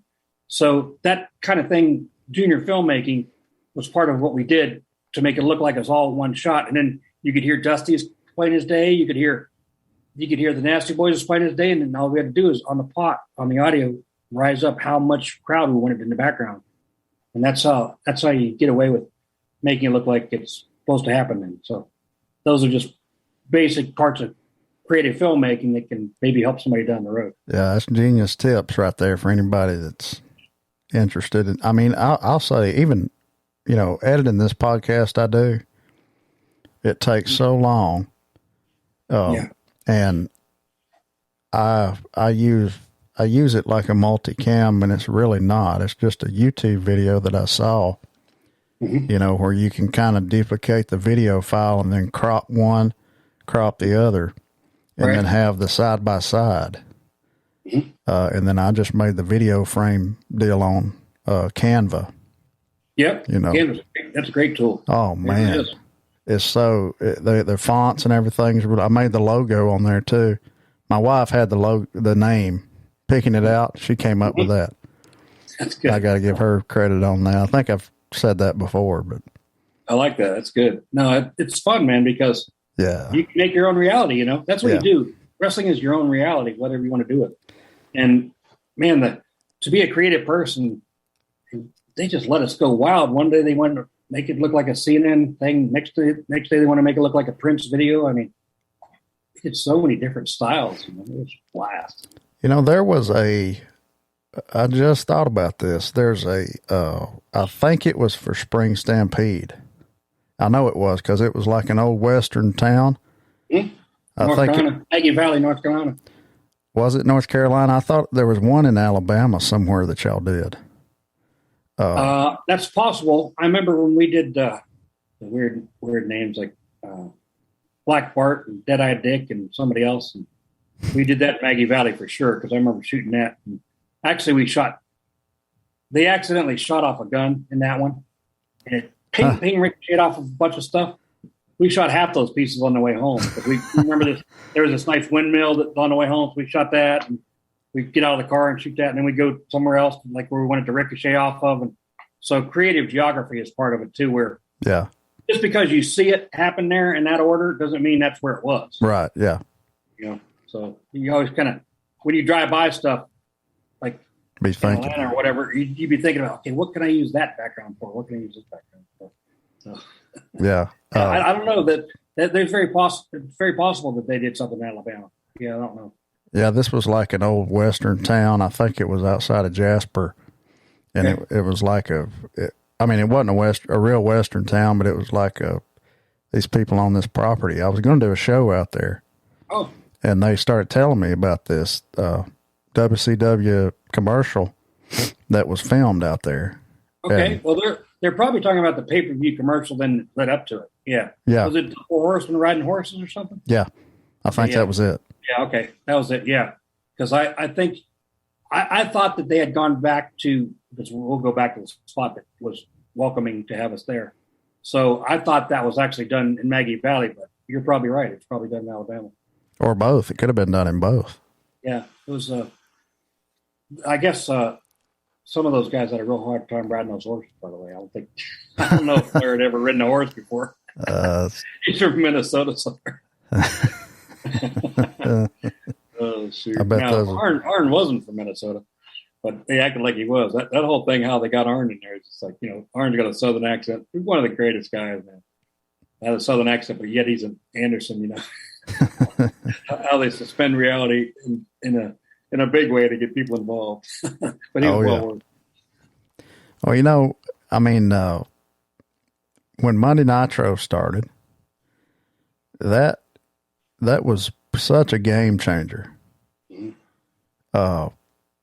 Were you involved with the set design of Monday Nitro at all? No, I was not. But I was at the first Nitro in the Mall of America in Minnesota. The great thing to have Lex come out like that because he was just on WWE's TV last night. Now it comes out. It's that whole thing. If you get a chance, by the way, Lex is just a great person now. Yes, I didn't have always the utmost admiration for him back then, but I do now. But he tells the whole story about how he had a contract and how that all worked out for him to be there. It's on YouTube somewhere if you get a chance to check it out. It's really good. Yeah, I had him on the podcast. Oh, awesome! He's a great dude. And yeah, a lot of humility. He knows how he was, and he's not afraid to say it. Thank God, literally. Yeah. Yep. Thank God, literally. Man. I mean, it's just like you don't believe in God after hearing his story. Oh yeah. And knowing him personally, the way he was compared to the way he is, wow, it's a good testament. Yeah, been through a lot. Oh yeah, yeah. I remember those big chrome, everything had that chrome look to it, and those big WCW letters on each side of the set. Yep, more than likely Rick Morganelli probably designed that. That was so cool. What about the Nitro Open with the explosions? I can talk about that for sure. I was shot in Disney. I think the guy that makes a lot of Christian movies, he was involved with that. I think. I'll think of his name here in a minute. But that was at the very corner. I think you could probably see where it was done still to this day in Disney if you go down there. It's probably at the MGM Studios. That's where he shot a lot of stuff. But anyway, I think it's like New York Street, it's called, to where all the buildings are back there and everything. And they assembled a sign up there, but they actually had fireworks go off when they shot it, when they filmed it. And the guy's name's Carl something. But anyway, the guy that really helped the NWO look to take it that much further with the film scratches and some of the rolls and the projector stuff. Yeah. Kemper Rogers, who was on my podcast, and if you get a chance to see it or to listen to it, my podcast is called Neal Pruitt, Secrets of WCW Nitro. Guy Evans, who wrote the book Nitro, The Incredible Rise, The Inevitable Collapse of Ted Turner's WCW, which is on Amazon. It's not only a book, but it's also audio.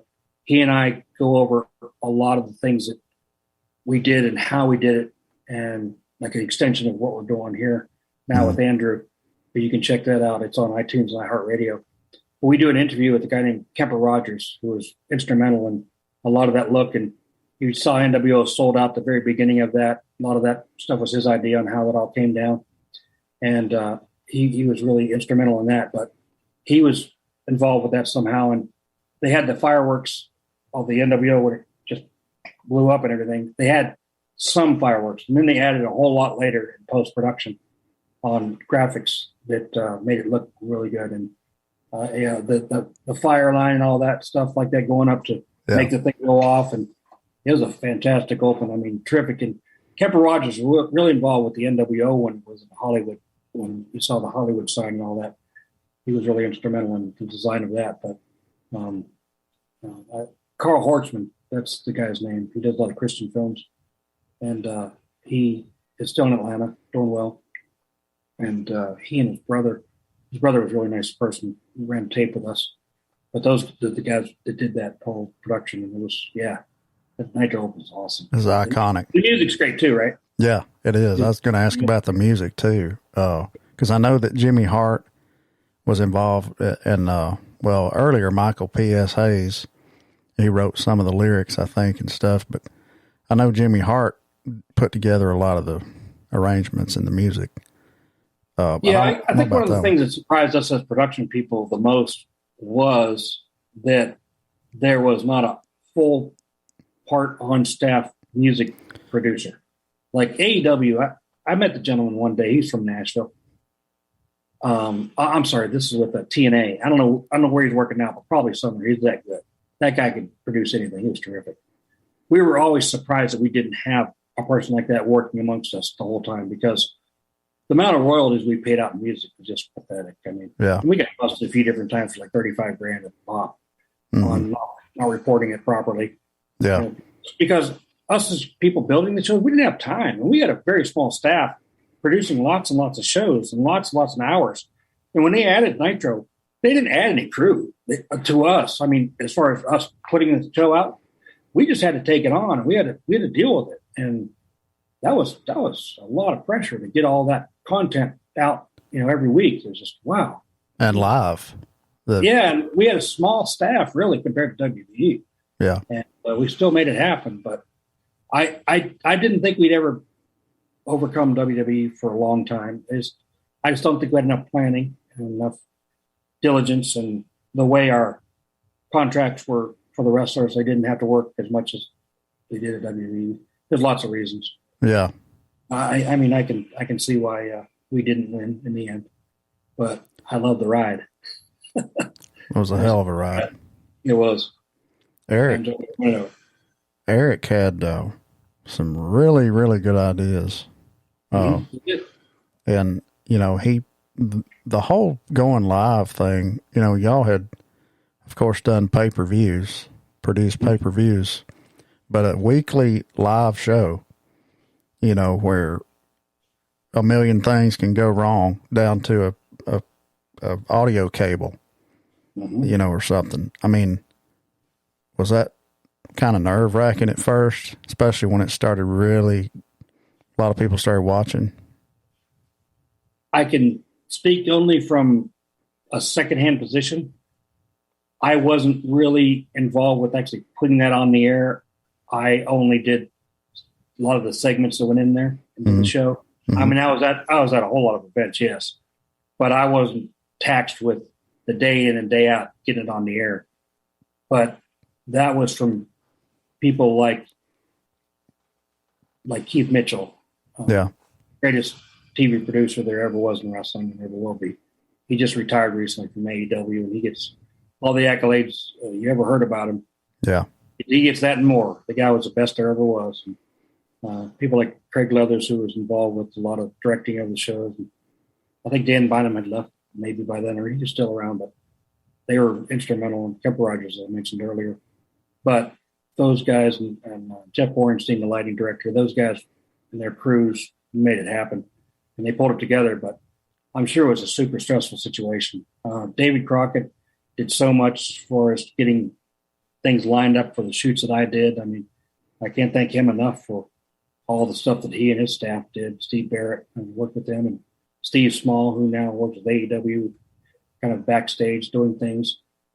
He did so much for me, and it was just, like I said, a lot of moving parts behind, and I'm sure it was a super stressful situation. They pulled it off every week. I don't remember any time where something went wrong other than one time at Club La Vila, which is in Panama City, the NWO, something happened. And one thing that I think we could have done a little bit better maybe was to have a plan. So when something did go wrong, that you could blame it on the NWO. Kind of just like politics, they do it every day. They act like somebody else did. It's their problem. They're the one that did it. Yeah. So we could have always had a plan in the back of our mind if something did go wrong, that we could blame it on the NWO no matter what happened.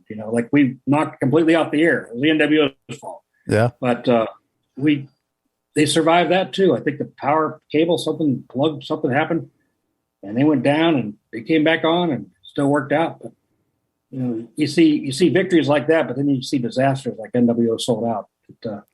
They didn't get the production people involved with it, and they didn't tell us what their plan was or how it was going to happen. It turned out to be a debacle, even though it could have been really good. It was. I mean, I thought the innovative opening that we did was very interesting. As far as the stupid garbage trucks, I think that's kind of hilarious. And some of the stuff in the very first part of the open that we did with Hogan and Nash and Hall that we did, and the Eric speech that we did in Chicago a few weeks beforehand. And I can tell you a funny story about that. Kemper Rogers was primarily involved with directing a lot of that, and he and I wrote the script. Well, we were trying to finalize the script, and I think it was the night before we shot it, actually. We were just making sure that everything was buttoned up, and we had our plan together, because we had a big crew involved, lots of lights, lots of confetti. Every NWO person was there. I mean, big deal. Eric at the podium delivering his speech like Citizen Kane. I mean, that was a rip off of that. Having all the different mic flags and everything was made up from scratch. Anyway, we're trying to figure out what was the last line we saw before we actually went to the rolled graphics open. Kemper and I were just kind of racking our brains going, what the heck can we say? Anyway, we happened to go into the bar where I think they had just got done with Nitro, because we did it on Tuesday, because Nitro was on Monday. And there's this guy, like I said, no matter who is backstage or doing whatever, if they're interested in the product, don't act like they don't have a good idea. Because I think that's another mistake that WCW made, was not having a suggestion box from even the people that sent the tapes out. I mean, they watch more wrestling video than anybody. Yeah. Have a suggestion box where you get stuff and they have an idea for an angle or whatever storyline, man. And every now and then, even give them like $100. Hey, thanks for coming up with that, man. Here's $100, whatever. Because it's always people are thinking about this stuff and they think of good ideas. And even if you throw away 20, one's going to make you money. Anyway, so that's another soapbox I'm on. That's right. But we started reading our script to a lot of the people that were involved. I mean, I don't care what you did. We would read it to them. And there's one guy who was very instrumental in getting things at the right time, like whether it be some kind of stick that they need to hit somebody with or whatever. His name was William, and he and Moses was another guy who was involved with getting the sets built and things like that. And he was with Michael Jackson before that. I mean, I'm telling you, from top to bottom, we had the best people involved. Well, William was terrific as far as helping out Moses and getting stuff here and there. And he was a bit inebriated. And we read this script to him, and he goes, "What the hell were you thinking?" And that there was the line. We're like, "That's it." Yeah. Got it, William. That was it. And that was a line just before we went to the graphic open. For Yeah. all of you who have offered yourself up as opponents, what the hell were you thinking? That Yeah. was the line, and that's how it came to be. And it was dry. You know, Yeah. that last line was dry. The rest of it was like he's in this big, like all his echo and stuff, and it's just like he's just getting your face, like he it's looked great in the camera at the very end. He broke the fourth wall, they call it. Yeah, exactly. Yeah. Eric did a great job in delivering that speech. You know what? Yeah. I could say this about Eric. No matter what position he was at, he always could revert back to a talent that needed to have guidance. I don't care what position he was at. I can admire the guy for every time we'd worked with him. He could step back and go, hey, these guys can help me, and they can make this look better than I ever thought it. And he did it every time with us, and I appreciated that. And that's why his stuff, you look at his segments, they all look darn good because he's willing to listen and adapt and make it better than he ever thought it could be. I admired him for that. Yeah, those NWO, the early ones, the first ones especially, they're iconic, man. Well, thanks, man. And had a lot of help, a whole lot of help. Great crew. Whose idea was it to use you as the voice? It was mine in a roundabout way, but I didn't expect my name to come up. So I told Craig and Keith Mitchell and Kevin Sullivan. Kevin Sullivan, he's an unsung hero in a lot of things. And NWO is one of them. I mean, some of the Dungeon of Doom and all, I wasn't involved with that, thank God. But I didn't like any of that. Yeah. But that's one thing I can criticize. But he had good ideas in a lot of cases. And I was in the parking lot. I think it's in, I can't remember what it was. Anyway, but I said, look, I got a little issue with this NWO thing that I think we need to resolve. I said, if it's going to be an organization that's going to come out of nowhere and try to take over, as far as the voice of it goes, I don't think we should have anybody that we've ever heard before. Because no matter who it was, Lee Marshall, Chris Cruz, whoever, Scott Hudson, I don't think we should have anybody of, maybe a second or third rate announcer that has not made his way to the top yet, where Tony Schiavone and Jim Ross was, and maybe never could be, who knows. Scott was great, loved him. But we need to have somebody we've never heard before, because then it comes out of nowhere. And they said, well, do you have an idea in mind of the voice? I said, yeah, there's this guy. I think his name was Kevin Eubanks. He's since passed away, unfortunately, but he was on the radio in Atlanta, 99X. And they go, well, what does he sound like? I said, he sounds like this. He sounds like 99X. Breathy. It's real breathy. Yeah. Real unusual, not like in your face, like, hey, WYOT Toledo, Channel 11. None of that. It was just that simple. And they said, why don't you do it? Because I did it for him. I said, okay. Made it easy for me, because being a producer, my voice being in me, I could use me anytime I wanted, day or night. Right. Yeah. Sometimes we'd edit at 2:00 in the morning. Lord only knows, just trying to get stuff done. So it was really convenient. And we got lucky enough for me to do the voice, plus a lot of those things that you saw come out of the sky, where they were the NWO, where the papers would come out of the sky with different messages on them. Uh-huh. We did those too. And I wish I had saved all those, Oh, yeah. Back. I wish I had saved all those different printings that we put out of. I mean, there was thousands of those sheets of paper, and as sophisticated as the world is on flashing lights and echo audio and whatever else, they were up there one by one. One by one. Going like this. There's many, many people up in the rafters doing that. That's how they got it to fall. Wow. One by one, all those papers. And it looked like it was just raining paper. Right. I remember that. Like one of them said, like, tradition bites, I think. Yeah, that was one of them. Oh, man. It always had the NWO logo on it. And hopefully somebody's got that at home, That's kind of cool. And to me, that was a big thrill to see our stuff like floating through the air with that many, just printed up. Because, it just started from art design, and we gave them the JPEG, and they went off with it. and printed it 1.5 million times, man. And we had copiers that were, they were just going like 24/7 to get that stuff done. Or they take them to a printing company, and Lord only knows how much they paid to get it done. Oh yeah, probably Stuff like that, though. It was basic too, you know. I mean, yeah, it was like how they got stuff in World War II, or when stuff happened where they'd warn them about something or tell them a message, you know, just out of the sky. And I don't know whose idea that was originally to get that done, but I thought that was a really good one. That was cool. I remember. It looked great on TV too. Oh, it did. Yeah. Because they would pan around and it would pan around and just show like, it's just like a sea, a raining sea of paper. It's like snowfall from every direction, you know.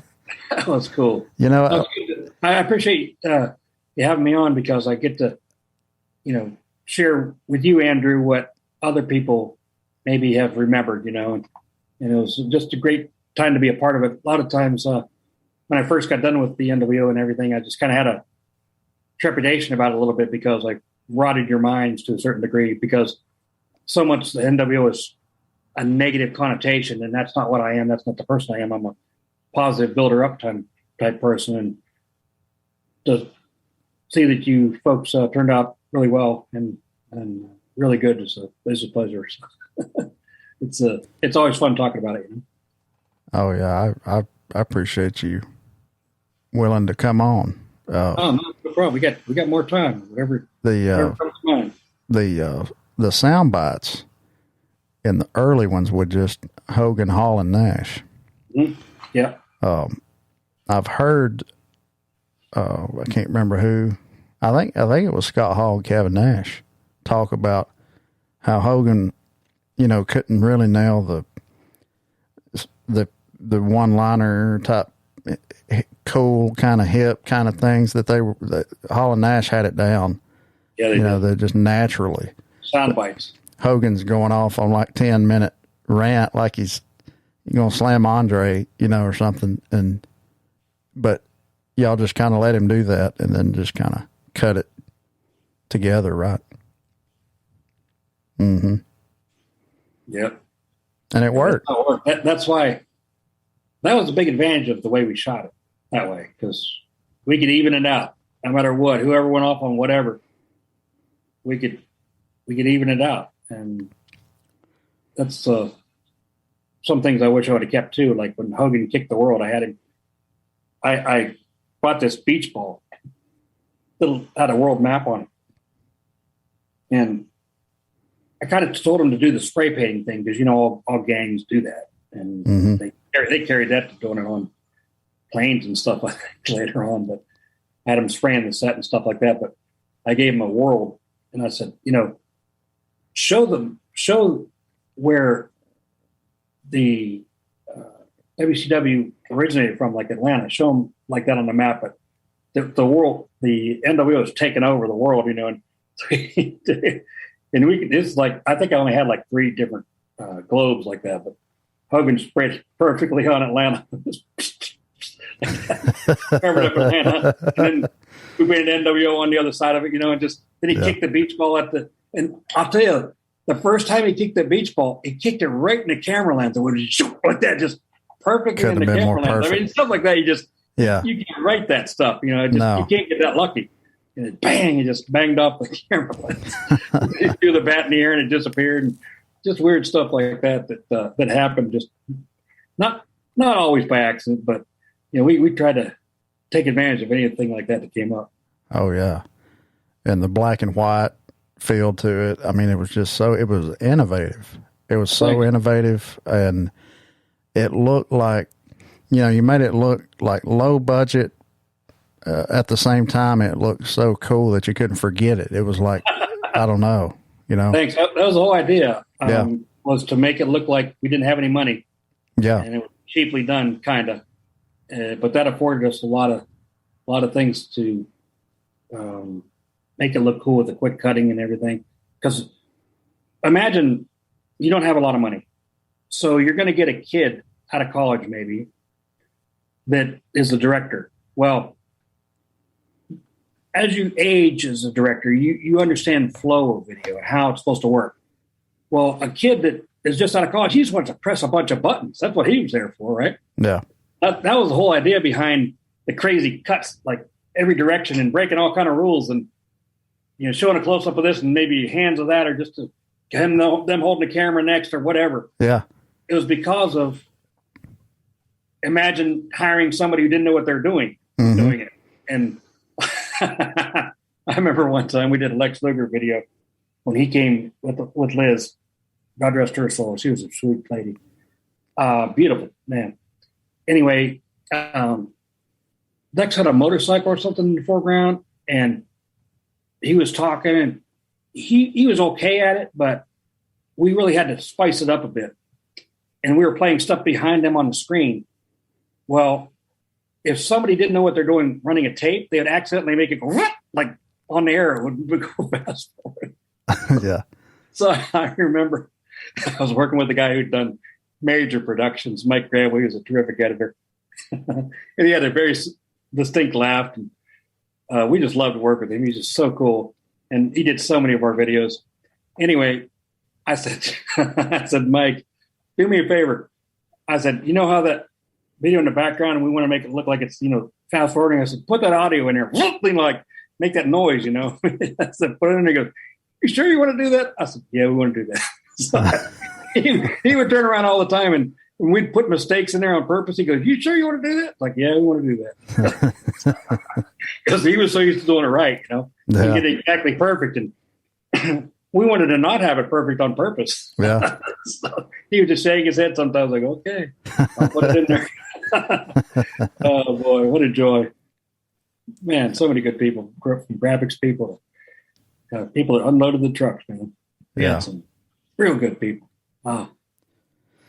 Yeah, I mean, it was a great time to be a fan. That's only perspective I can speak from. Mm-hmm. The NWO, by the way, the black and white deal was a ripoff of Paul Mitchell hair products. So Paul Mitchell, back in the day, used to have this black and white look and kind of strange angles and stuff like that. And I was like, that'd be good wrestling promo. So that was stolen. That was stolen directly off of that. And Wow. those of you who think you can come up with an original idea, and that's great and all, that's good. But I remember I had a college professor for video editing. We had already gone through most classes. My college roommate at the end of my stay there, Tim Clune and I, we had already been through many, many video classes, but we decided to take this one. It's called Visual VCT, and go over there and take a class. And we were already way advanced in editing, and we did an editing class. Anyway, the very first thing he said when we walked into class was, so as far as creativity goes, what you do is, if you can't think of something in the first 5 minutes, steal it.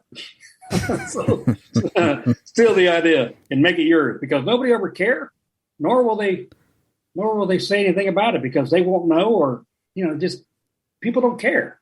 And one of the first things we would do is get the Broadcast Design Awards tapes from last year, and we'd look at all the different looks of them, and we'd steal those ideas, just rip it right off there and put it right on the air. So it was all about creative thievery. Creativity is, a lot of times. Yeah, I mean, how many times do you think that's been done, though? That's in any kind of aspect of entertainment, that's been done. Well, over and over. I was kind of a art history. I loved art history and the way people paint and the masters and all that. So if you find out the backstories of a lot of the famous painters, I mean, they rip people off too, and they have whole crews to do stuff, and they just come in and paint the eyes. I mean, there's a whole factory behind a lot of these paintings. People act like that guy just sit there painstakingly did this whole. No, they had a whole group too, and it's the same thing. It's just now we got advanced tools. Yeah, it's a whole world that makes it happen, not just one or two people. No, it's a lot of people working on it to make it happen. Yeah, I was just sitting here thinking about something I saw one time. I think it was all the announcers. And I can't remember. I know Gene and Bobby Heenan, Tony Schiavone. What a joy to work with those guys. All of them. They were all like like a slumber party or something. Do you remember anything about that? This would have been like, it was probably an NWO promo of some sort. I don't know if it was or not. I think it was them. Maybe it was like supposed to be like a best of something, you know. But they were like all having pizza and Bobby Heenan. It was funny as hell. I can't remember. Was it like all night, WCW all night or something like that? That ring a bell? Could have been. I mean, I wasn't involved with some of those promos. They were done for a different department, but some of them were fairly creative, and some of them were really bad. I mean, they made sometimes they made our wrestlers look really foolish, but yeah, well, you can't win them all. Some of them were very creative. You can't win them all. No. But I mean, for people to still look back at that time, ain't that something? Yeah, it is. It really is.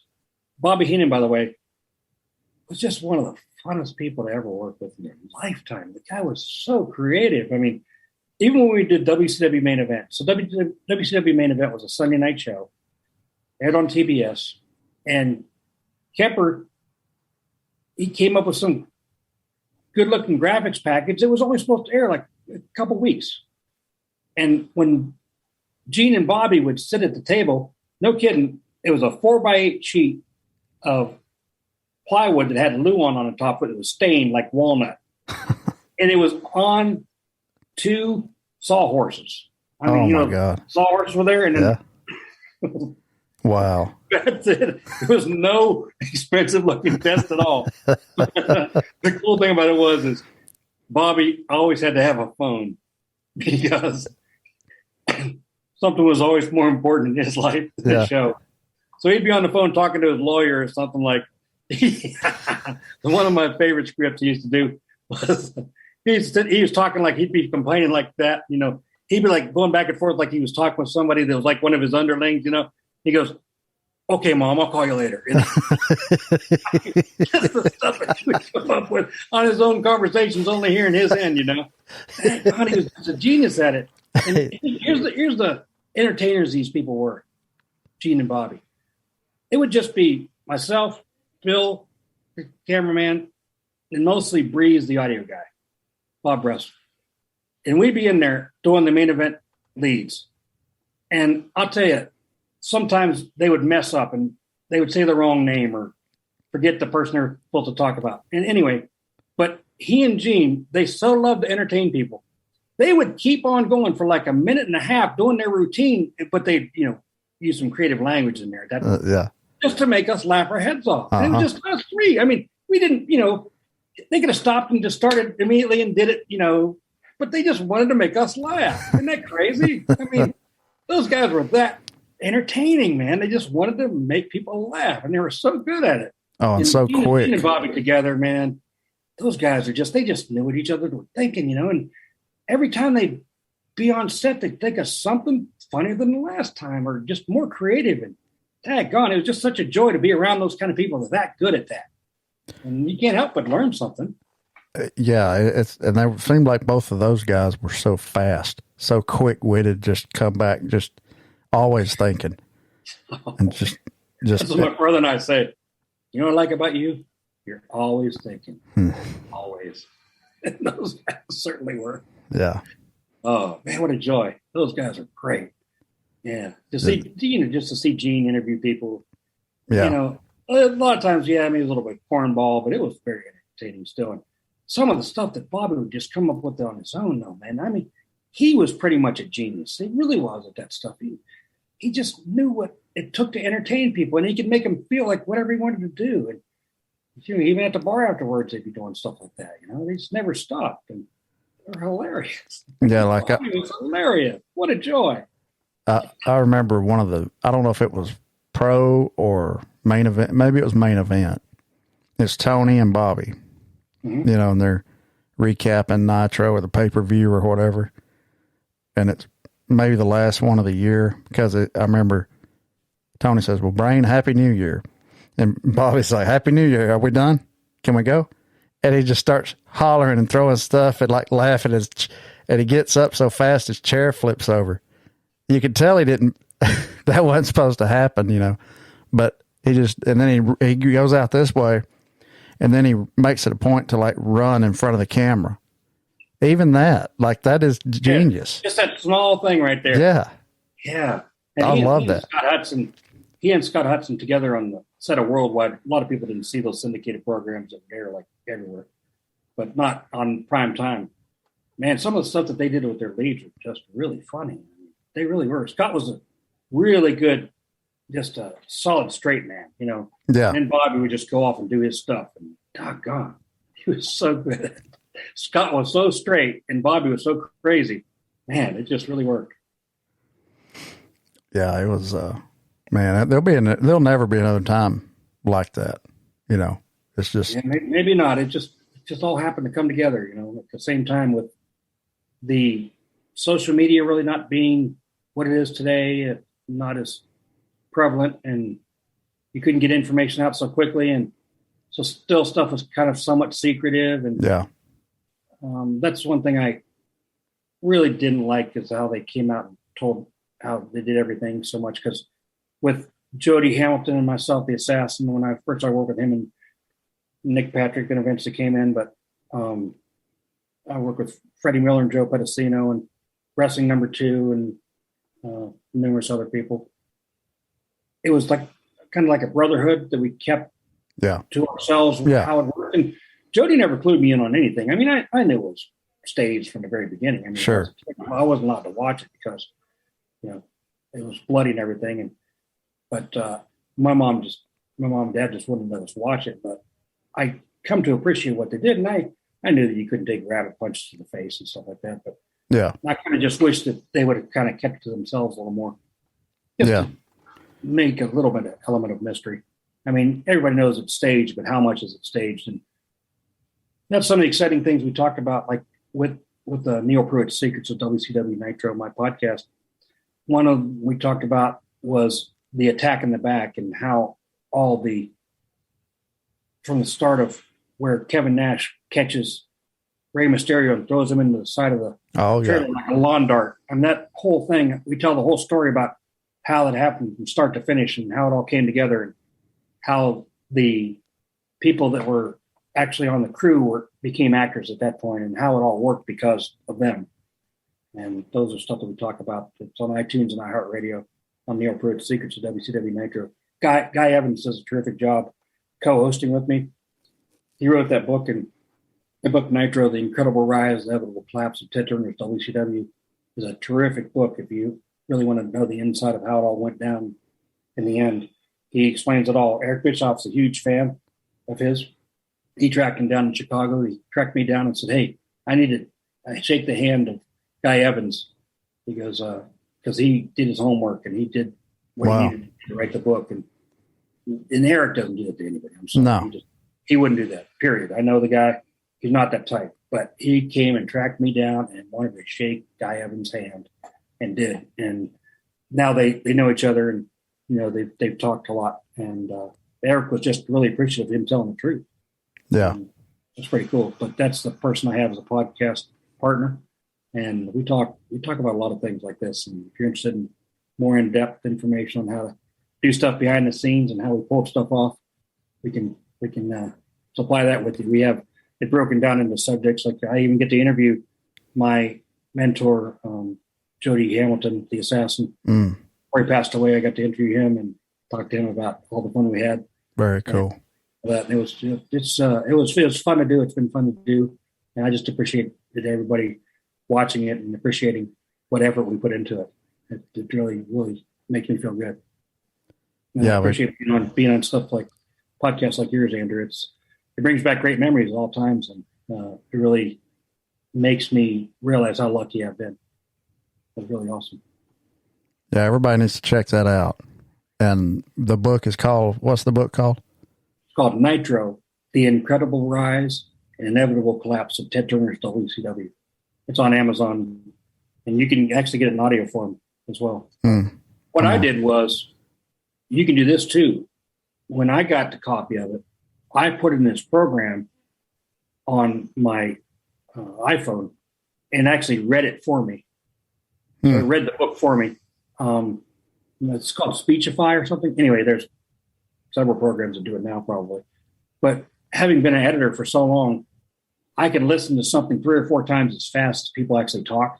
Mm-hmm. Like they can talk that fast. I understand it because I've been editing for so many years. So I had them read it to me like 3 or 4 times faster speed, and that's how I went to the book. And it's terrific, man. It just Eric said that he put it over on stage at Las Vegas. And guy was up there, and he personally thanked him for writing the book and said that he did his homework as far as that goes. And that's how he said he talked to many people that Eric would have begged to get an interview with or a sit down with. And that's how many I think he interviewed 125 people for the book, and they were big leagues at Turner. So they tell the whole story of why it all went down. It's really interesting if you're a fan. I'm gonna have to check that out. Yeah, for sure. Yeah, if you haven't read it, I would definitely read it or get the audio portion of it. It's pretty cheap, but it was a New York Times bestseller, I think, for wrestling for a while. So, yeah, it did really well. But there's a lot of information out there, but nothing like that. Yeah, and that's why I think my podcast is interesting for some people that I do with Guy, because we talk about stuff like this and how production happened, not who won, who lost, who hated each other, who did that. We don't do any of that. We just talk about how we did it. And it just gives another dimension to it. Yeah. You're a fan for sure. Well, everybody needs to definitely go check all of that out. Check out Neal's podcast, Secrets of WCW Nitro, and get that book as well. I'm going to have to check that book out. I would advise it because it's just packed full of stuff, man. And, it's broken down in chapters so you can skip around and stuff like that. Yeah. The formation of the NWO or whatever, or, what happened were negotiations for this person or that person, why it all ended. Yeah, it's great. Guy is a terrific person too. And I think you'll probably see more work from him in the future, collaborating with other people because he's that good. I love working with him. He brings a perspective of a fan to the podcast and ask questions that I wouldn't even dream of. Yeah. Because when I was wrapped up into it, I'm so involved with it. I don't get to see the big picture of it, nor do I get a chance to look at it as a perspective of what a fan saw. We just tried to put something on the air that we thought people would enjoy or appreciate it, get a reaction from. So it's kind of weird when I think back on a lot of the events, because what somebody else might think was important, I might not even remember. Though that's what I like talking to people like you, Andrew, because I'm able to hear other things that people were interested in that I didn't even know they were. Or, remind me of the different positions that I was able to fulfill while I was at WCW, because I don't talk about them often. I was just blessed, and God put me at the right place at the right time over and over. It was terrific. Oh man, it's like burned in my brain. So many little things from, one of the first early Nitros where they're starting to show backstage more and Hall and Nash are invading the production truck, that kind of thing. I remember it was a Nitro and Eric was still the announcer. And it was like they quickly go to the announce table because Eric said, wait a minute, something's going on here in the back or something. And there was like a quick shot of the announce table and this woman grabbing papers and like running off the desk, and the lights wasn't even, the lights on the announce table wasn't there. And it's like it was, oh, we didn't plan for this. It gave it a real feel, just little details like that. Mm-hmm. Oh, those were meticulously staged. I mean, oh yeah, some of them were practiced, Yeah, it was genius. I mean, it was just well played out. That whole thing was, and something that had never been done before. Mm-hmm. And as now it's totally different now. But it was a cool, how could you not be a fan of that? Especially how old was I? 12, 13? I mean, we had the NWO shirts like that, wearing them to school, just, yeah, it was, man, it was,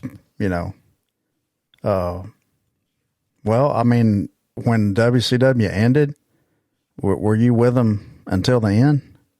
I was. Wow. I was actually standing next to Ric Flair when, at the very end of the Nitro, it said copyright World Wrestling Federation. Man. And we'd look at each other like, you believe this? But Flair was ready to move on anyway. I mean, yeah. He was done with it. He had done all he could do, times 10, but try to help the company out too. And he had greener pastures. And I'm so happy for people like Booker T, especially people like that, really did go on to make something great. Oh, yeah. Rey Mysterio, I mean, Dean Malenko, so many people that got a chance and they got what they deserved, and because they were so great at it. Teddy Long, I mean, he went on to do some awesome stuff. I mean, I just think back about all the people that did eventually go up there and really do well, and I know they would. Chris Jericho, to go on to do stuff that he did, and then on the AEW, and Dustin Rhodes, and I remember there's a video that we've done that I don't say this very often, but there's a series of interviews that I did backstage with a camera guy who was independent. He didn't work for WCW, nor did he get paid by them. On his own dime, came down. We interviewed a lot of people backstage, like, what are you going to do now? And that video hasn't aired yet. You got to figure out how to get that on the air somehow. Oh, yeah, for sure. Because I know people be interested in that. You see these guys when they're trying to figure it out, man. It's real life. It's no joke. And it's no holds barred. We go backstage. I go backstage where we all can go. And, we talk to them. They're like sitting around the round table. Like, I think Eddie Guerrero was there, and people like that. Just, what are you going to do now? They're just talking, and hopefully someday we'll be able to produce that. But there'd have to be some money involved to get it on the air. And this was after the last Nitro? Before. Mm-hmm. Just before the last Nitro. That day of, it was a serious deal for everybody. And it was one of the saddest days of my life because I knew of all the effort that the people backstage put forth to make it all go down. Yeah. And do what they could and do their best, from the roadies to the set design people that put the setup that tore it down, to people that helped get the arena prepped. I mean, people in the office, legal people, whatever. There's just a whole big machine that makes it all go down and work, and they all busted their butt. Now they don't know what they're going to do, and it threw me back for quite a few years actually after having lost that job, because I made decent money then, and people would look at me and go like, "Well, why would you want to work here for that little money?" I had a hard time finding a job after. It was very difficult because I was so lucky to be in so many good positions.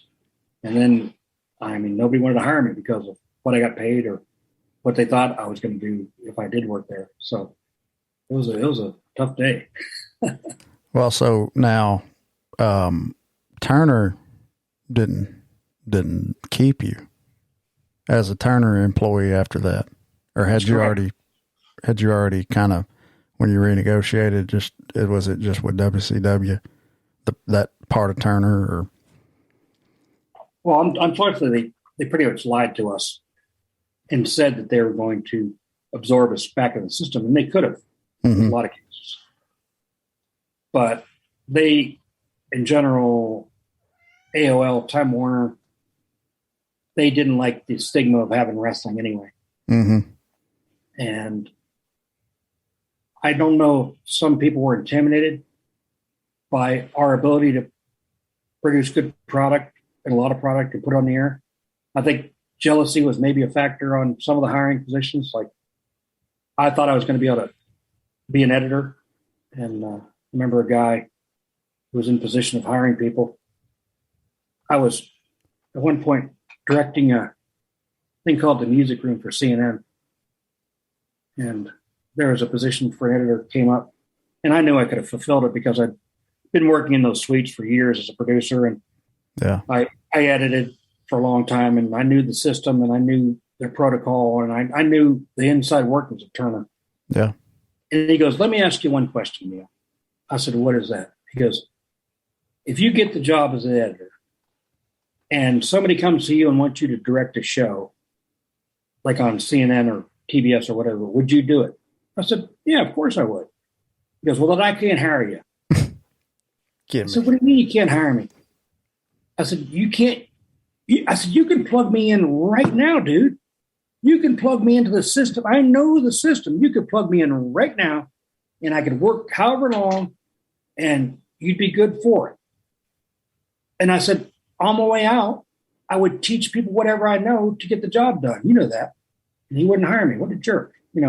People like that, you're like, whatever. I mean, you're supposed to kind of absorb us into the system, but you didn't. And then when you got an opportunity for somebody to take it, they wouldn't give it to you there either. So I don't know. I think a lot of them were jealous because we made a lot of money. Yeah. In our division because we made a lot of money for the company. And some of those other positions, they just didn't pay as much as we got paid. Because I remember one time I really pissed somebody off. They go, "Neal, why did you do that stupid wrestling anyway?" I said, first of all, we'd have to compare paychecks, and you'd see right away why I do what I do. That's one. I said, plus the other one, I said, "You know what the difference is between wrestling and CNN is?" They said, "No." I said, "The difference is at least we admit it's fake." They did not like that one. Oh, man. That was my answer. Oh, man. So true. So true. That is by far the best answer you could have given. I mean, what can they say to that? Yeah, it's really coming to fruition now. You can see it. It's so obvious now. Yeah. It was obvious back then, but it really is now. Oh, yeah. You definitely probably is a good thing that you didn't. Yeah, it's they just, it's like you said, it was just like a deliberate, anything they could say to not hire you or not keep you. Mm-hmm. Amazing. I was kind of stunned, really, because, just the whole example of the CNN show, the music room. Ralph Prado, who was a great crane operator for us and for Turner, and now he's with the Weather Channel and does stuff like the Masters in Augusta. I mean, the guy is top notch, man. One of the best crane operators I've ever worked with by far. He's so good. He was the one that came up with the idea for that show. He pitched it called Mundo Musical, and that was in Portuguese, and Latino Video Billboard. It was a Spanish version of the show they came up with. And they showed it to CNN. CNN directly ripped it off, didn't give him any credit for it, but turned it into that show called The Music Room. And then we had a lady that was the host of it, and she wasn't real good. And we finally whipped her into shape. And once we got her into shape and had her doing it really well, and I guess she's going on to do really good things. I'm so proud of it because we helped her, and she did listen eventually. But after we got it rolling to where it was super smooth, because I'd worked with so many of these crew members before with wrestling, they knew to trust what I said, and it just really flowed after a while, right? They go, "Oh, Neal, we're not going to need you to direct the show anymore. We got somebody from CNN. He's like trying to look for something to do, so we're going to give him that show." It's like stuff like that happen. You're like, "Oh, you people, man, you just never want to really associate yourself with them again when." Bull crap like that. So, no, but it's part of life, it happens all on every facet of production or any job you go to. You're gonna find those kind of people, and stuff happens to you that's negative like that. But I'm just really blessed to be in a great position now, so it's all good. What you doing now? I'm working with a rather large defense contractor. Wow, learn how to build things, and awesome. We promote their initiatives and their products, and it's really, really, I work with great people. They're really top-notch professionals again, and a lot of them have been there for 15 years, and I'm the young guy, having been there only like 4 years, so I'm on the low man on the totem pole. Well, at the age I'm at, that's that's kind of a nice thing to know because I'm working with people that are that good. So that's a terrific career I've had, man. God has blessed me numerous times over and over, and get to see things like you said before. You can't pay to get a ticket to see some of the stuff I saw. Yeah. So I'm so blessed. You still keep in touch with any of the old WCW crew or talent? Yeah. Sometimes I see Steiner Brothers every now and then. See DDP every now and then. Mark Merrow, who is Johnny B. Bad. Talked to Lex recently. I was in Dallas. Speak with Sonny Ono. Stevie Ray from Harlem Heat, great guy, really smart dude. Got a great podcast. Check him out. He talks about subjects from A to Z. That dude is so well educated and stuff, man. He's a big, menacing looking person, but he's just a smart guy. And I got to hang out with Sonny a lot in Dallas, and we had a blast. We always did. And it's so cool to, and I got to eat dinner with Eric Bischoff and his son while we were down there, and got to see Che and Spice from the Nitro Girls. They came by, and seeing Teddy Long and Ron Simmons and Arn Anderson, and even talking to Brooke Hogan for a second. I mean, it's just and you know who I had a great conversation with was the guy named Max Payne, who played the national anthem at the Augusta. It was the Clash of Champions. But I told him that I remembered seeing that, and I told him I was a producer and everything. At first, he's like, then he kind of clicked in his brain, and just seeing those people, and seeing like Medusa over the years, and just people like that, and Barry Dorsall again, and man, just Barry Windham, and just all the Arn, just all those people you get to see over and over, and you just know you have so many good times with them. You just pick it right back up where you left off, Yeah, and it's really cool. Because you have friends for life. For life. Well, man, we could go on and talk about stories and whatnot for 4 hours probably, but I'll let you get to enjoying your friends' company there. All those guitars hanging up on the back. That's what we was talking about before we went on. Is a friend of yours in North Carolina. Pictures. Yeah, it's called Moving Pictures in Murphy, North Carolina. Keith Ratliff does an awesome job making videos. If you ever need one, he's terrific at it. He hired me a lot of times when he used to work with Boys and Girls Clubs of America. We've been in many places, up to Minneapolis and down to Florida a couple times, and we've been all over the place together. So it's good to have friends for life for sure. Now I have another one, Andrew. Yes, sir. Absolutely. Friend for life. All right, man. Well, really appreciate you coming on with us today. And, man, what a conversation about, a lot of the things we talked about here is so easily done nowadays compared to when y'all were doing them. You can get on YouTube. Well, even what we're doing here, you'd have had to have a satellite feed and a truck and everything set up for a remote thing like this. Mm-hmm. Now we're doing it on our phone. That's insane. Really is. But y'all, please go check out Neal Pruitt's Secrets of WCW Nitro podcast. And it's everywhere where you can get podcasts. And check out he and Guy Evans' book. I can't remember the name of it. Say it again. It's called Nitro, The Incredible Rise, Inevitable Collapse of Ted Turner's WCW. There you go. From the man himself. And we'll see you next time on Picking It Out. Appreciate y'all tuning in.